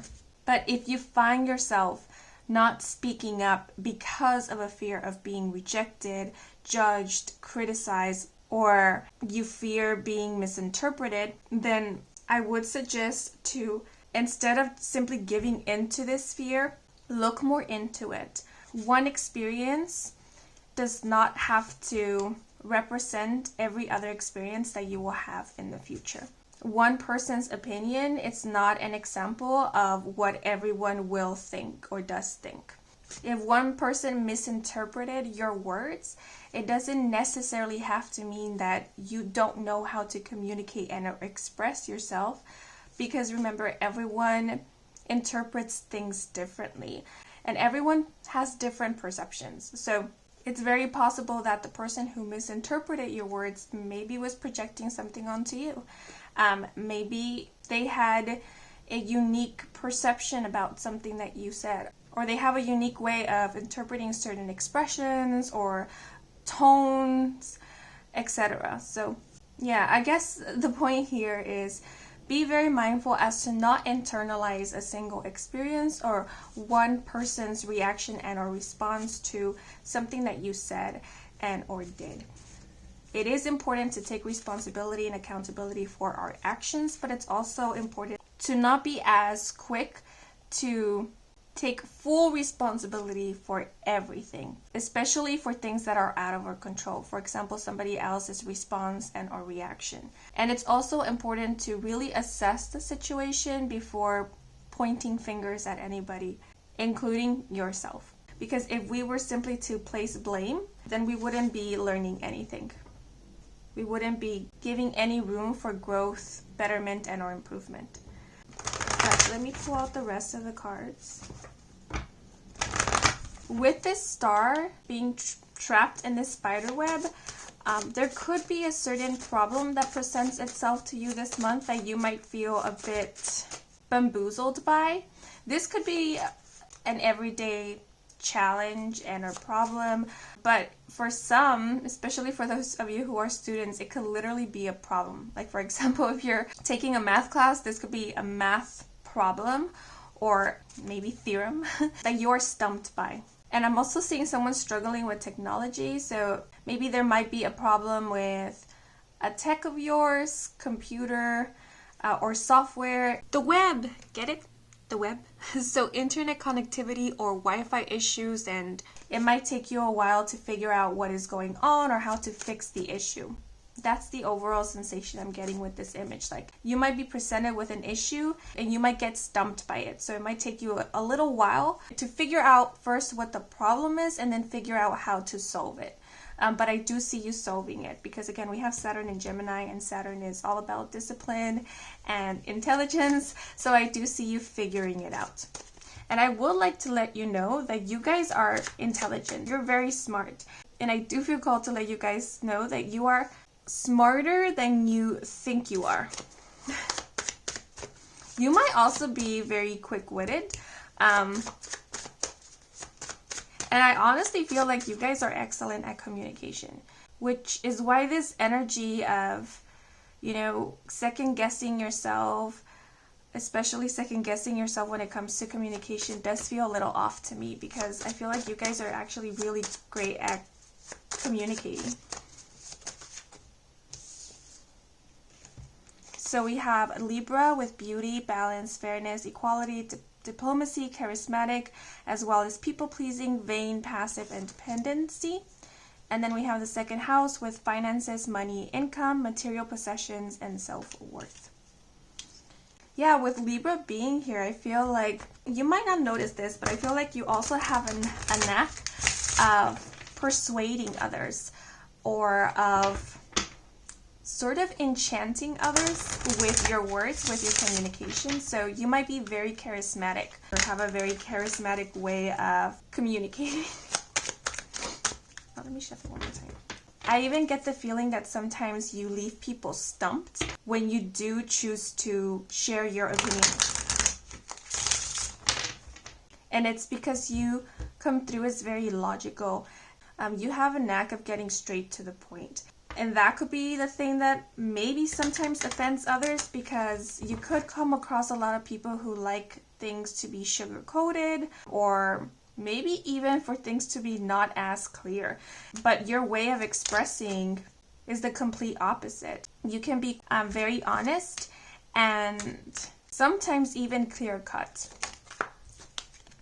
You don't like to lie, in other words, especially with Libra being here. And we also have number 28 with over yonder. And the key phrases: focus forward, anticipation, potential, eyes on the prize, choices, and surprises. Yeah, so with the number 28, the 28th of November could be an important day. Or maybe some of you were born on the 28th of a month. And this could be serving as confirmation, or someone who was born on the 28th of a month could be playing a significant role in your life in the month of November. Also, some of you could be 28 years of age. And again, this could be serving as confirmation that this is your reading. But it can also be that someone who will be 28 years of age in the month of November will be playing a significant role in your life. Yeah, and since we have Libra and Gemini, some of you could be an air sign, sun, moon, or rising, or someone who is an air sign, sun, moon, or rising could be playing a significant role in your life this month. So air signs would be Libra, Gemini, as well as Aquarius.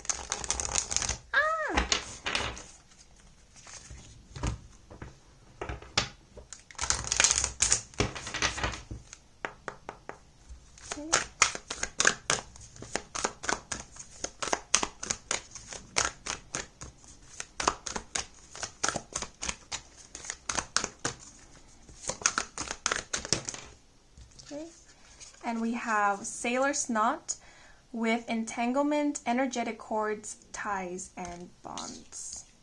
Okay. Also, with Libra in the second house, some of you could have Libra in your second house. And again, if so, this could be serving as confirmation. Yeah, so with this energy of Libra, we have people-pleasing, passive, and then we have, fairness, diplomacy. So I'm getting a half and half energy, and I feel like it's a representation of how the month is going to go, because I feel like for a part of the month, maybe for the first half of the month, there could be a little hesitation, there could be a little anxiety around speaking openly. But towards the end of the month of November, I see you in a way getting over this fear, this anxiety of speaking, sharing your opinions. And instead of choosing to not speak up out of a fear of being misunderstood, now you're choosing not to speak up because you're being very selective as to when you choose to open up. I am getting a bit of a calculated vibe here, like someone who is assessing the situation, the environment, to discern whether it's okay to speak freely, and or if it is the right time to say something in specific. It could also be with sailor's knot that some of you are or will be under contract or oath to not disclose specific information during a duration of time. Or maybe you are or will be working on a project that you cannot or are choosing not to speak or share details about until it is completed. Or you are simply choosing to not talk about something in specific. Maybe there is some information that others want to get out of you, but you are not giving in. You are tight-lipped this month. Yet, for the vast majority, I feel this is more about you in general being selective and conscientious with your communication. Yeah, because with Libra being here, Libra is all about honesty. So the feeling I'm getting here is of, if you have nothing nice to say, then don't say anything at all. So, for example, if someone shows up at work with a new dress or a new shirt and they're fishing for compliments and everyone else is giving this person what they want, complimenting them, you wouldn't fall for that. Because if you didn't like what that person was wearing, you wouldn't lie to them. You wouldn't go out of your way to please them by giving them exactly what they want. You would choose to either stay quiet, or if they asked you what you thought about what they were wearing, you wouldn't necessarily compliment them, but you would point something out. If the only thing that you like about the dress or the shirt is the color, that's what you would point out. Like, oh, I think the color is really nice. And you will leave it at that. That's the feeling I'm getting here, like speaking honestly, not giving people exactly what they want. If it means it goes against what you truly believe in. Yeah, so if you struggled with people pleasing in the past, though honestly, I feel like this isn't something that you have struggled with. But if you have, yeah, I don't see you giving into this in the month of November, especially by the end of the month. Yeah, so that anxiety, that fear I was picking up on at first, you might experience it for a brief moment sometime in the month of November. Especially, I'm sensing like more towards the start of the month. But it's gonna be brief because I see you kind of snapping out of it. It's like you're doubting yourself or something causes you to doubt yourself for a moment, but then you realize what's happening. Like, why am I doubting myself? Why did I let this get to my head? What? No. And then you snap out of it and you come back to yourself. Yeah, so this might preoccupy your mind for just a moment in the month of November. And once you snap out of it, I see you getting back to what your priorities are. Because with Over Yonder, I am seeing you focusing on your career, improving your financial situation. I do see you focusing on your studies, focusing on your personal goals and or endeavors. And with self-worth, I am seeing you focus on your self-esteem, which could be that moment when you remind yourself, like, don't let these kind of comments, these kind of things, petty things is how it's coming through, get to your head. Yeah, so I did mention how I picked up on a little bit of confusion at the start, and I feel like that confusion was coming from that doubt that kind of pops out of nowhere. And I did mention how some of you could find it difficult to focus this month, and again, it could be because these worries, these concerns, this goblet over here was taking up space in your mind, distracting you from what truly matters to you. But as soon as you make sense of what is going on, then I do see you regaining your focus. Yeah, regaining your concentration. And it could also be, with all these swords here, it's making me think of distraction. It could also be that there will be a lot of distractions. Maybe it's coming through in the form of gossip, or maybe it's coming through in the form of unnecessary feedback, unwanted advice, and so forth. And you are doing your best not to give this any attention because you realize right from the start or pretty soon that this is all distraction. That to focus on this would automatically get you out of your flow or distract you from what truly matters, from your goals. Because I do feel like with this Over Yonder card, there is something that you're trying to achieve, or there is something that in the month of November will require of your utmost attention, concentration, and focus. With the mountains here, mountains make me think of challenges, but challenges that we are meant to overcome because they make us stronger, because they teach us lessons, because we come out a lot better, more prepared, with a lot more experience on the other side. So, as mentioned, there could be something coming up this month that you might be feeling a bit stumped by, but you do end up figuring it out at the end. And that might be the challenge that will be presenting itself in the month of November, and this could be the very thing that will require of your concentration. Yeah, so someone could be presenting you with a challenge, but I feel like this would be an actual problem, like something that you need to solve for work. It's not a problem created by drama or petty disagreements and stuff like that. Yeah, which is why I mentioned like math problems or IT problems.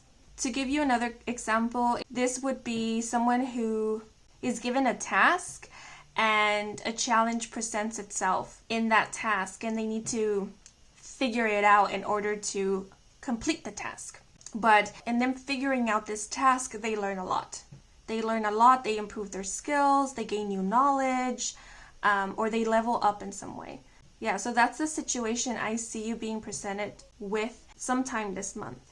And with Libra, because we do have this energy of like diplomacy, I do see you handling this with grace. Yes, frustration might come up or confusion, but I do see you handling this situation with professionalism, is how it's coming through.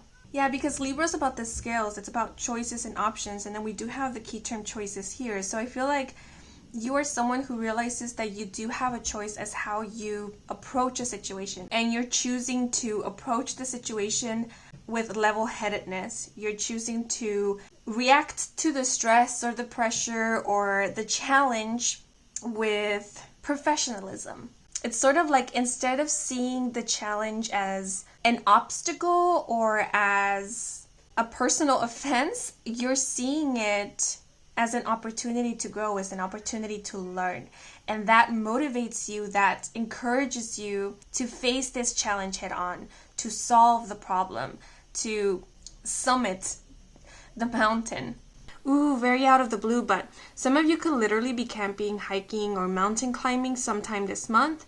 For those with experience in these activities or sports, this month you will be achieving a new record, milestone, or goal when it comes to these. So with the second house being here, when it comes to your finances, things will be faring quite well. Your financial situation might be improving, but I don't see something very drastic because we do have this energy of Libra here, which is about balance. So what I'm seeing here is that you won't be without this month. You will have enough for your expenses and enough for whatever it is that you need that's extra.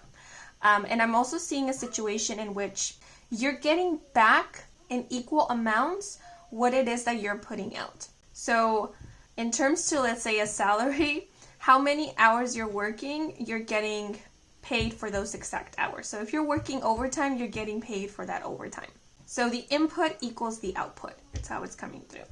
And also, if you're planning to purchase anything that might be a little bit expensive, or that you find yourself thinking twice whether it is a purchase that is needed, necessary, because it is a bit pricey or maybe over your usual budget, then I do see you making this purchase, and I do feel that you won't be regretting it, because whatever it is that you're purchasing will be worth it, is how it's coming through. Like, whatever it is that you're investing money on this month will be worth the amount of money you invested on it. Yeah, because with Libra being here, I do see you being like quite conscientious about your spending habits. Yeah, with concentration, I am seeing someone researching a product beforehand to help them come to the conclusion of whether this product is really worth the money. Yeah, so this energy here isn't one in which they go to the supermarket and just get whatever is on the shelf. Like, this would be someone who instead takes a moment to compare the prices and look at the ingredients and maybe even look up the reviews in order to find out, which is the best choice. That kind of thing. That's the kind of energy I see you being in this month. Yeah, because we do have Sailor's Knot here, which can talk about commitments, agreements. So it could be that in the month of November, you will be presented with an offer. Maybe you're offered to work on a project, or maybe you are offered a specific role, or you're asked whether you want to take on a certain task, a certain responsibility. And I feel like you are taking your time. You are taking your time to consider whether or not it's wise for you to take on this new responsibility, whether you do have enough time on your schedule to take on this new project or this new task. Which is why I mentioned that I was picking up on a calculated energy, because this energy here isn't of someone who is making any impulsive decisions or being careless with their decisions, with their actions. This is someone who is taking their time to really analyze things and see what is a good fit and what isn't, what is reasonable and practical and what is not. And I feel like a lot of you are finding yourself needing to be in this kind of energy because there is a lot on your plate. At least that's the feeling I'm getting here, of you feeling like you can't be careless with your time or careless with your energy. You really have to consider what is worth putting time and energy into. And because I was picking up on a kind of trapped vibe with this spider web and the star, and then we do have this key term entanglement, there could be certain commitments that will be coming up this month that you might feel a bit trapped by, like you can't get out of it, is the feeling I'm getting. So yeah, so there could have been certain plans that you made in the past that are coming up in the month of November that now you might be wondering to yourself, like, why did I agree to this? Why did I ever say yes to this? Why did I ever make these plans? I don't want to go. I don't want to do this anymore. But yeah, with the spider web here and entanglement, there is this feeling of you can't get out of it. Another example that is coming to mind, I'm not sure if every country or state has this, but it's like jury duty. Like this would be a commitment that you can't get out of, or that would be very hard to get out of. It's that kind of thing. So something like that might be popping up in the month of November. Something that will be very difficult for you to get out of. Yeah, and honestly, I don't see you getting out of this previous commitment, but who knows. But I do want to read the guidebook message that is associated with this card. Okay, but we have Sailor's Knot with entanglement, energetic cords, ties, and bonds. With the message, like a sailor uses knots to tie pieces of rope and boating gear together, the universe also uses invisible strings to tether you to certain people and situations. These invisible strings are called energetic cords, ties, and bonds. These connections typically reveal little on the surface, but deep down they affect you on a soul level. We establish energetic ties before we reincarnate so that we can learn from them while on Earth. Depending on the context and relationship, these bonds are referred to differently. Some examples include soul contracts, ancestral ties, past life ties, karmic cycles, karmic partners, soulmates, soul families, soul tribes, and so on. Any significant relationship, challenge, or success you've had in this lifetime has been tied to you before birth. Yeah, this sentence here really stood out to me. Any significant relationship, challenge, or success you've had in this lifetime has been tied to you before birth. Yeah, because I did mention challenges with the mountains. Yeah, so anything that might present itself as a challenge to you this month, I feel like it's something that will be, I don't want to say it's necessary, but it is something that is crucial to your growth, to you achieving some breakthrough. It could even be something that will be very important to your career, finances, profession, studies, and or personal endeavors. There could be a specific skill that you acquire and or perfect through you facing this challenge or finding a solution to whatever problem arises this month that will come in handy in the future. Okay, but let me move on to the tarot cards now to find out two things. First, we're going to look into what is something that will be occurring this month that you might perceive as a challenge, and we'll get some advice and guidance on that. And then we'll look into what it is that you can look forward to this month. Oops.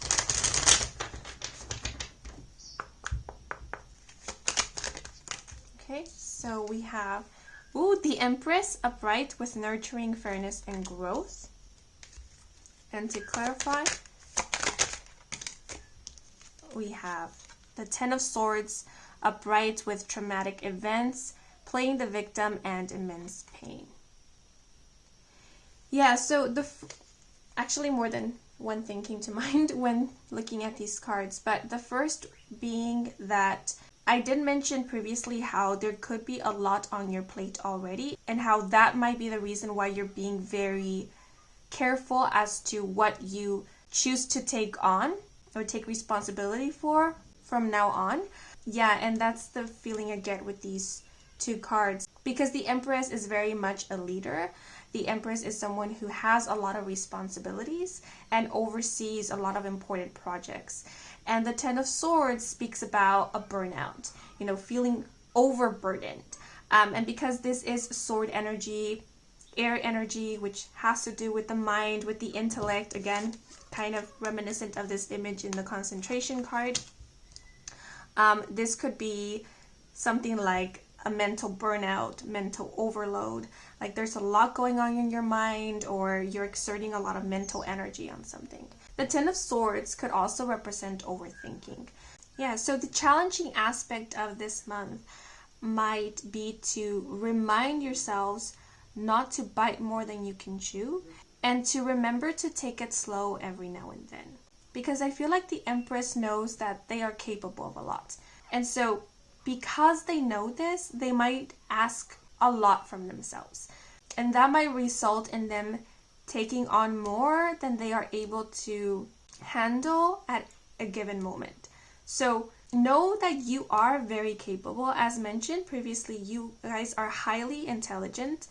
You're excellent communicators, and with the Empress being here, I feel like you have amazing work ethic, which is also coming through with Libra energy. You're very responsible, you're fair, and you guys do amazing at leadership positions. Yet, just because you can do it all doesn't mean that you have to do it all. You can delegate certain responsibilities to others, or as mentioned, choose not to take certain responsibilities and or tasks on if you are already booked, if you know that you have already reached the limit. It's important to recognize our potential, but it's also important to recognize our limits, because everybody has limits. Those limits will change over time. They won't always be the same, because our energy levels, they fluctuate as well. Sometimes we might be up to take on 5 tasks at a time, but other times our energy levels will only allow us to take 3 tasks. So it's important to recognize where we are at any given moment, so that we can work accordingly with ourselves instead of against ourselves. So that's kind of the advice here, but I do see that you might be overseeing, it could be more than one project this month, or overseeing a very important project that might take a bit of a toll on you.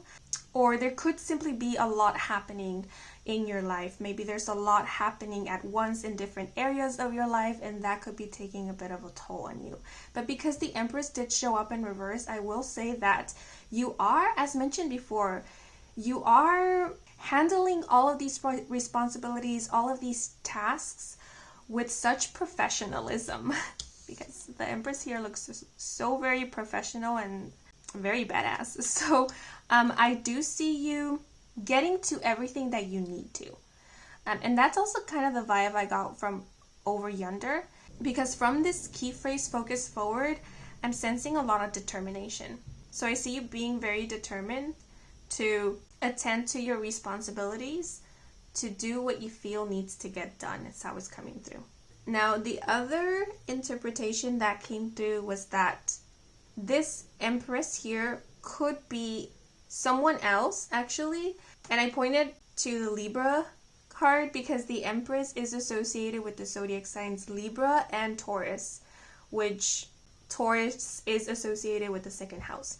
So yeah, there could be someone who is either a Libra or a Taurus sun, moon, or rising that will be playing a significant role in your life, and they could be challenging you a bit in the month of November, or coming through as a bit of a challenging energy, because whoever this person is, I feel will be someone who is a higher up, or someone who does have a leadership role, or someone who has more years of experience than you in a field or in a particular area. For some, this could be a manager, a supervisor, a boss. It could be a teacher, a professor, a counselor, a guide. For others of you, this could be a parent, more specifically a mother figure, because the Empress does represent maternity. But whoever this person is, it does feel like you are under their supervision, or you look up to them. And so how it's coming through is that their opinion, their feedback really matters. It matters to you because you look up to them, or you're learning from them, or it matters in general. Maybe, like, for example, if this is someone who is a higher up, like the CEO of a company, then what they say when it comes to the company or matters of the company goes, right? So everybody takes their opinion, their feedback into consideration. It's kind of that vibe. And I feel like this person, they might be offering you some advice or some feedback that could be hurting your ego and or your pride a bit, or this could be the thing that might have you second guessing yourself a bit. Yeah, because they could be critiquing something that you did, a work that you did, and you might be taking it very personal, because the 10 of Swords, it's that kind of energy of taking an opinion, taking a commentary very personal. And maybe it's the way that this person phrased it that will not sit right with you, or might hurt your pride, your ego a bit. But because the Empress did show up upright, I do feel like whatever this person is expressing about the work you did or about your work in general, how you approach work, I feel like it will be valuable in some way. Yeah, because with Libra, I did mention a very blunt, cutthroat, straight to the point kind of vibe, right? And that's the vibe I'm getting from the Empress. So whatever this Empress has to share with you could come through as very blunt, and that might catch you a bit off guard.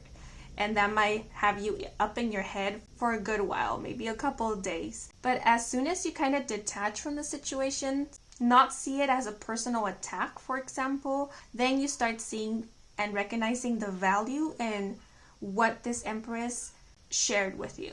You start seeing the wisdom behind their advice, their feedback. So the challenging aspect here would be not to take this feedback, this commentary personally, or take it as a personal attack or a personal offense, because it's not meant to come through that way.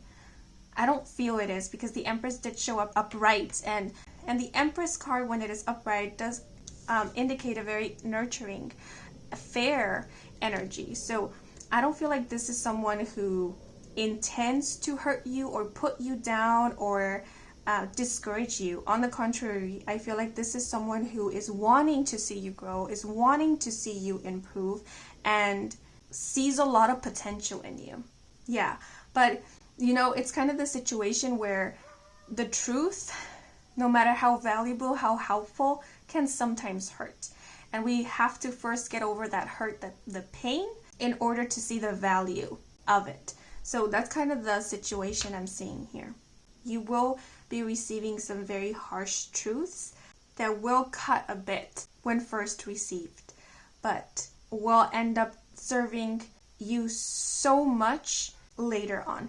The other thing I'm seeing is that some of you could be evaluating somebody else. You could be the one delivering some very harsh truths and or feedback to someone else, someone that is under your wing, someone that you're looking after, or someone that you are supervising. And delivering these harsh truths or needing to be a bit firm with someone, correcting someone, or letting someone know that improvements need to be made could be a challenge for some, especially if you aren't someone who likes to correct others or give feedback. And maybe if that is your situation in the month of November, maybe that's why you are struggling a bit with your communication or being very mindful as to how you communicate certain things, because you aren't wanting to hurt anyone's feelings or put anyone down or discourage anyone from doing their work. Yeah, you are wanting to instead be fair and be diplomatic and be very professional. Yeah, and the last thing I'm seeing is that this month you could be delegated a responsibility or a task that you are really not looking forward to. It's something that you might even get upset about because it's something that you feel maybe possibly that it's beneath you, beneath your expertise, or it's not maybe what you applied for, or it's not what was agreed upon, or it's something that maybe you thought you had overcome or gotten over with. Yeah, but it could be that you might be delegated a responsibility, a task, a project that you are really not looking forward to, or that it's maybe possibly stressing you a bit out. This could be the thing that is stumping you a bit. You might find that specific task and or project or responsibility a bit challenging. But again, because we do have the Empress energy here, I do see you handling this with a lot of professionalism and taking care of it, as in doing the job and or completing the task and so forth. Yeah, because actually I just noticed if we reduce the number 28 by adding 2 and 8, we get the number 10, and 10 is a number of completion.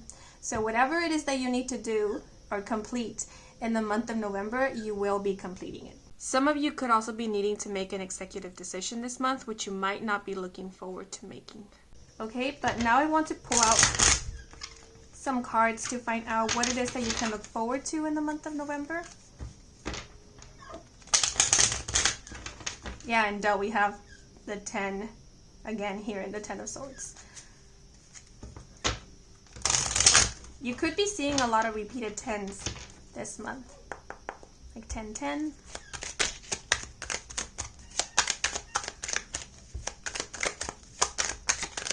So what it is that group 3 can look forward to in the month of November.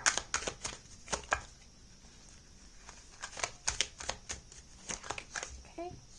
And we have the Ace of Wands in reverse with fearing change and motivated and restlessness. And to clarify, okay, we have the Queen of Cups upright with compassion, empathy, and intuition. So the Queen of Cups is a water sign, Cancer, Pisces, and or Scorpio. So some of you could be a water sign, Sun, Moon, or Rising. And then the Ace of Wands is associated with fire signs, so Sagittarius, Leo, and or Aries. So one thing I can say with these two cards is that if you are someone who is very passionate, who gets riled up easily, if you maybe lose your temper quite quickly, or you get easily agitated by certain things, this month I see you still being quite passionate, but being a lot calmer. Because the Queen of Cups is a very gentle energy. I feel like the Queen of Cups has this tendency to go with the flow. Yeah, it's like I sense your passion, your fire being a lot more tamed in the month of November. So for example, if you often find yourself being quite impulsive, or you tend to get quite restless, you struggle with being patient, this month I see you finding it easier to be patient and to allow for things to unfold. Because the Ace of Wands, when it is upright, it speaks about initiative and breakthroughs. So it being in reverse and then the Queen of Cups serving as a clarifier, this month, whatever you find to be out of your control, you're not worrying about it. You are taking a more relaxed approach. At least that is what I see you trying to exercise more of, because we do have this restless energy with the Ace of Wands. So I do see you being tempted to intervene in matters that are out of your control, but instead of giving into the temptation, you do your best to pull back. Yeah, because we do have this Queen of Cups giving their back to this Ace of Wands energy. So there's a bit of like, you might be feeling a bit restless, a bit anxious, but you're not showing it on the surface because you're trying to play it cool. You're trying to make it as if you don't really care. And it's not for appearance sake because you want to seem put together or you want to seem strong or something like that. It's more for you because you are trying to practice patience as well as letting go of things that are out of your control. Yeah, and there's also something here about being more okay with delegating certain responsibilities to others or allowing for others to do their job. Yeah, because we kind of did touch upon that with the Empress and the Ten of Swords, how maybe sometimes you feel like you need to take responsibility over everything or that you need to be overseeing everything and everyone, and how that could create a lot of pressure or put a lot on your plate. So I feel like with this Queen of Cups, again, you're taking a more relaxed approach to things. You're relieving yourself of some pressure, is how it's coming through. With the Queen of Cups, it's also making me think of like rest and free time. So you could be actually passing on certain tasks and or responsibilities to others this month, or you could be clearing your schedule to make room and space for rest, for relaxation. Yeah, with these two cards, there's this overall feeling of wanting to take it more slow. And I'm noticing that there's a lot of noise going on as I'm trying to interpret these cards. I keep getting interrupted, and I will be honest, I'm starting to feel a bit frustrated. Yeah, and I feel like all this is relevant to your reading because these two cards could also be indicating that in the month of November, you are going to be handling a lot better your temper as well as your emotions. And what I'm getting here in specific, it's like emotional outburst. If you are someone who is quite emotionally reactive or does have emotional outbursts, yeah, with the Queen of Cups being here, I do see you managing, is that the correct way to say it? It does sort of feel like managing your emotions, being less emotionally reactive, not having as many emotional outbursts. Yeah, so this is not you suppressing your emotions. It's more so that you aren't allowing for your emotions to get the best of you. So I do see you feeling through them, because this is the Queen of Cups, the ruler of emotions, intuition, feelings. So I do see you feeling through your emotions, but they aren't taking over. Yeah, and the word tame keeps coming to mind. Yeah, so it feels like something that was very intense, or something that you experienced very intensely, or maybe struggled with in the past because you thought you had no control over. You are going to have better management or a better handle on it in the month of November. Yeah, so for some, this could also be like nerves, anxiousness, worries. For others, it could be restlessness, impulsivity, and so forth. It could also be that a Queen of Cups, so someone else in your life who embodies and exudes this Queen of Cups energy, could be teaching you or influencing you to take a more chill and relaxed approach to things, to take your mind off of worries or things that you cannot control. Yeah, this would be someone who believes in going with the flow and taking your time with things, not rushing into things, not forcing for things to be, and someone who believes that there is a reason for everything, and even though there might be challenges and obstacles in life, things always turn out for the better. That's the kind of belief system or kind of motto this person, this Queen of Cups, goes by. And they could be influencing you a lot this month. Yeah, because some of you, it could be that when you do take a break from work, from school, from day-to-day activities, chores, and responsibilities, you could struggle with actually resting. Because even though you're taking a break, you might still be worrying about what it is that you need to do once you get out of this break. Or you might feel like you need to be productive.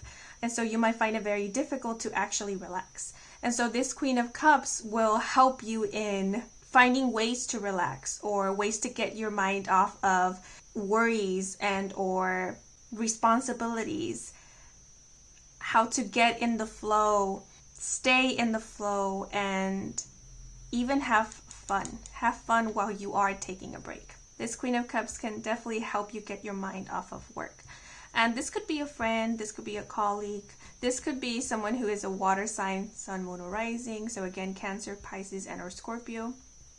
But as mentioned, this could simply be someone who embodies and exudes this Queen of Cups energy. And you know what's so interesting? So I did mention that there was a lot of noise, very loud noise, when I was attempting to interpret these two cards.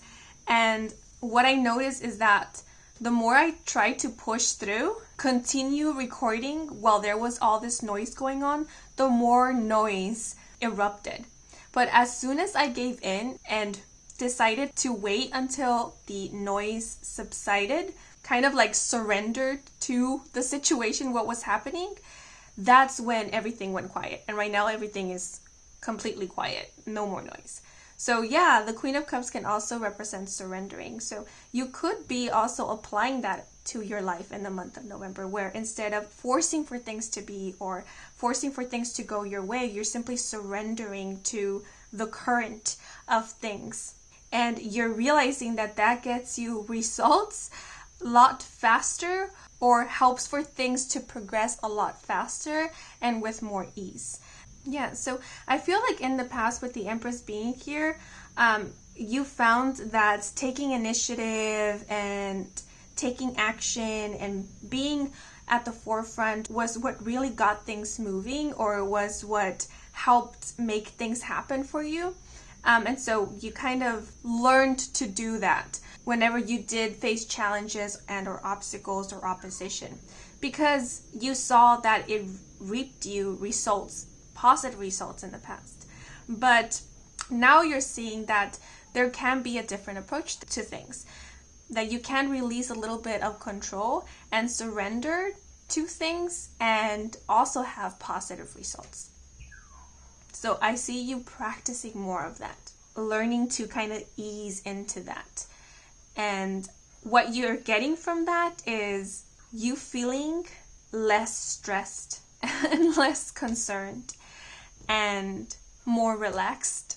And I feel like that is also helping you to tap more into your intuition, because if you're giving yourself time to pause, that allows for you to have more time and space to go within, to tap into your intuition, to assess things, to see things from a higher perspective. It's kind of like it helps you remove yourself from the situation itself to then be better able to see the situation from an objective perspective, which then brings about so much more clarity, so much more insight. Yeah. And also what I'm getting here is that the more time you take to relax, or the more you learn to relax when you are meant to be relaxing, the more you will learn about yourself, your interests, and as well as what is actually going on with you. Yeah, because the Queen of Cups, it's kind of giving me the storyline of someone who goes on a summer vacation, and through this vacation they discover so much about themselves. They sort of go through this awakening, and they learn that maybe whatever it is that they have been focusing on is something that wasn't bringing them much fulfillment, that they are ready for a change, that there is other interests that they have, other things that they want to pursue, or they rediscover, get reconnected with old passions, old interests, dreams, goals, and so forth. Yeah, so that might be the case for some, that you are starting to get more in touch with your inner self, therefore discover other aspects of yourself. Yeah, because the Empress and the Queen of Cups, though similar in some aspects, they are also quite different in others. Because here I'm seeing the Empress as an entrepreneur, a business person, a career person, someone who gets stuff done. And the Queen of Cups, it's more of a creative, liberal, go with the flow kind of energy. Yeah, if you resonate with being the Empress, I feel like in the month of November you will discover that you do have this Queen of Cups aspect to you that is kind of waiting to be tapped into and explored. Okay, but now I do want to move into the last segment of this reading, where I am going to pull out extra oracle cards to get any last messages, advice, and or guidance for the month of November. And if you believe in spirit animals, this is the segment of the reading where you can receive a direct message from the spirit animal who will be working with you this month. Okay, so before I pull out the cards, please think of a number from 0 to 5. And the first number that comes to mind is the number that I want you to keep in mind. Remember, the very first number that came to mind. Okay, so if you chose a number from 0 to 2, then this is the message meant for you.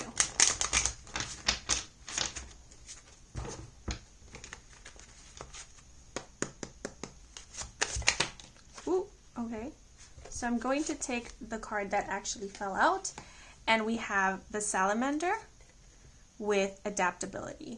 So the salamander is the spirit animal that will be working with you this month, and the message for you is: salamander symbolizes adaptability. He encourages us to explore transformation, intuition, and motion. Rather than fight the inevitable, he becomes a catalyst for change. A willing adapter, he finds little reason to resist.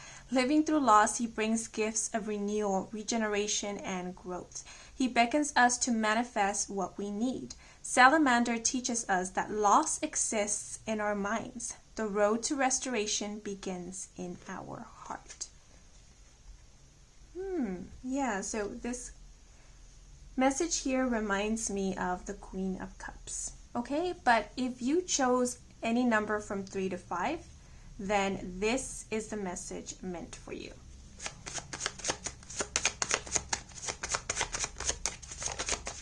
Okay, so we have octopus with reveal. So the octopus will be the spirit animal that will be working with you this month, and this is the message meant for you. Spending nearly every moment in confinement, octopus demonstrates the impressive impact of revelation. He is often found curled up in his cave, plagued by self-preservation and frozen by fear. When necessity requires trips outside, he travels in trepidation. Arriving in a moment of uncertainty, octopus explodes with intensity. In his example, we are reminded that revealing oneself requires bravery. In exposure, we are defenseless. We must lend ourselves grace when we are vulnerable. Okay, so these are all the messages we have for you. I hope you enjoyed this reading. I hope it brought some guidance, some clarity. If it did, then please leave a like or a comment. And if you're new to this channel and you want to stick around for more readings with me, Kim, then please do subscribe. I do offer personal readings. All the information is in my website, and the link to my website can be found in the description box down below. But before I sign off, I do want to give a thank you to Spirit, who assisted me with delivering these messages to you. And of course, a thank you to you for allowing me to read for you. But that is all for now. I am wishing you a wonderful month of November, and until the next moment, bye bye.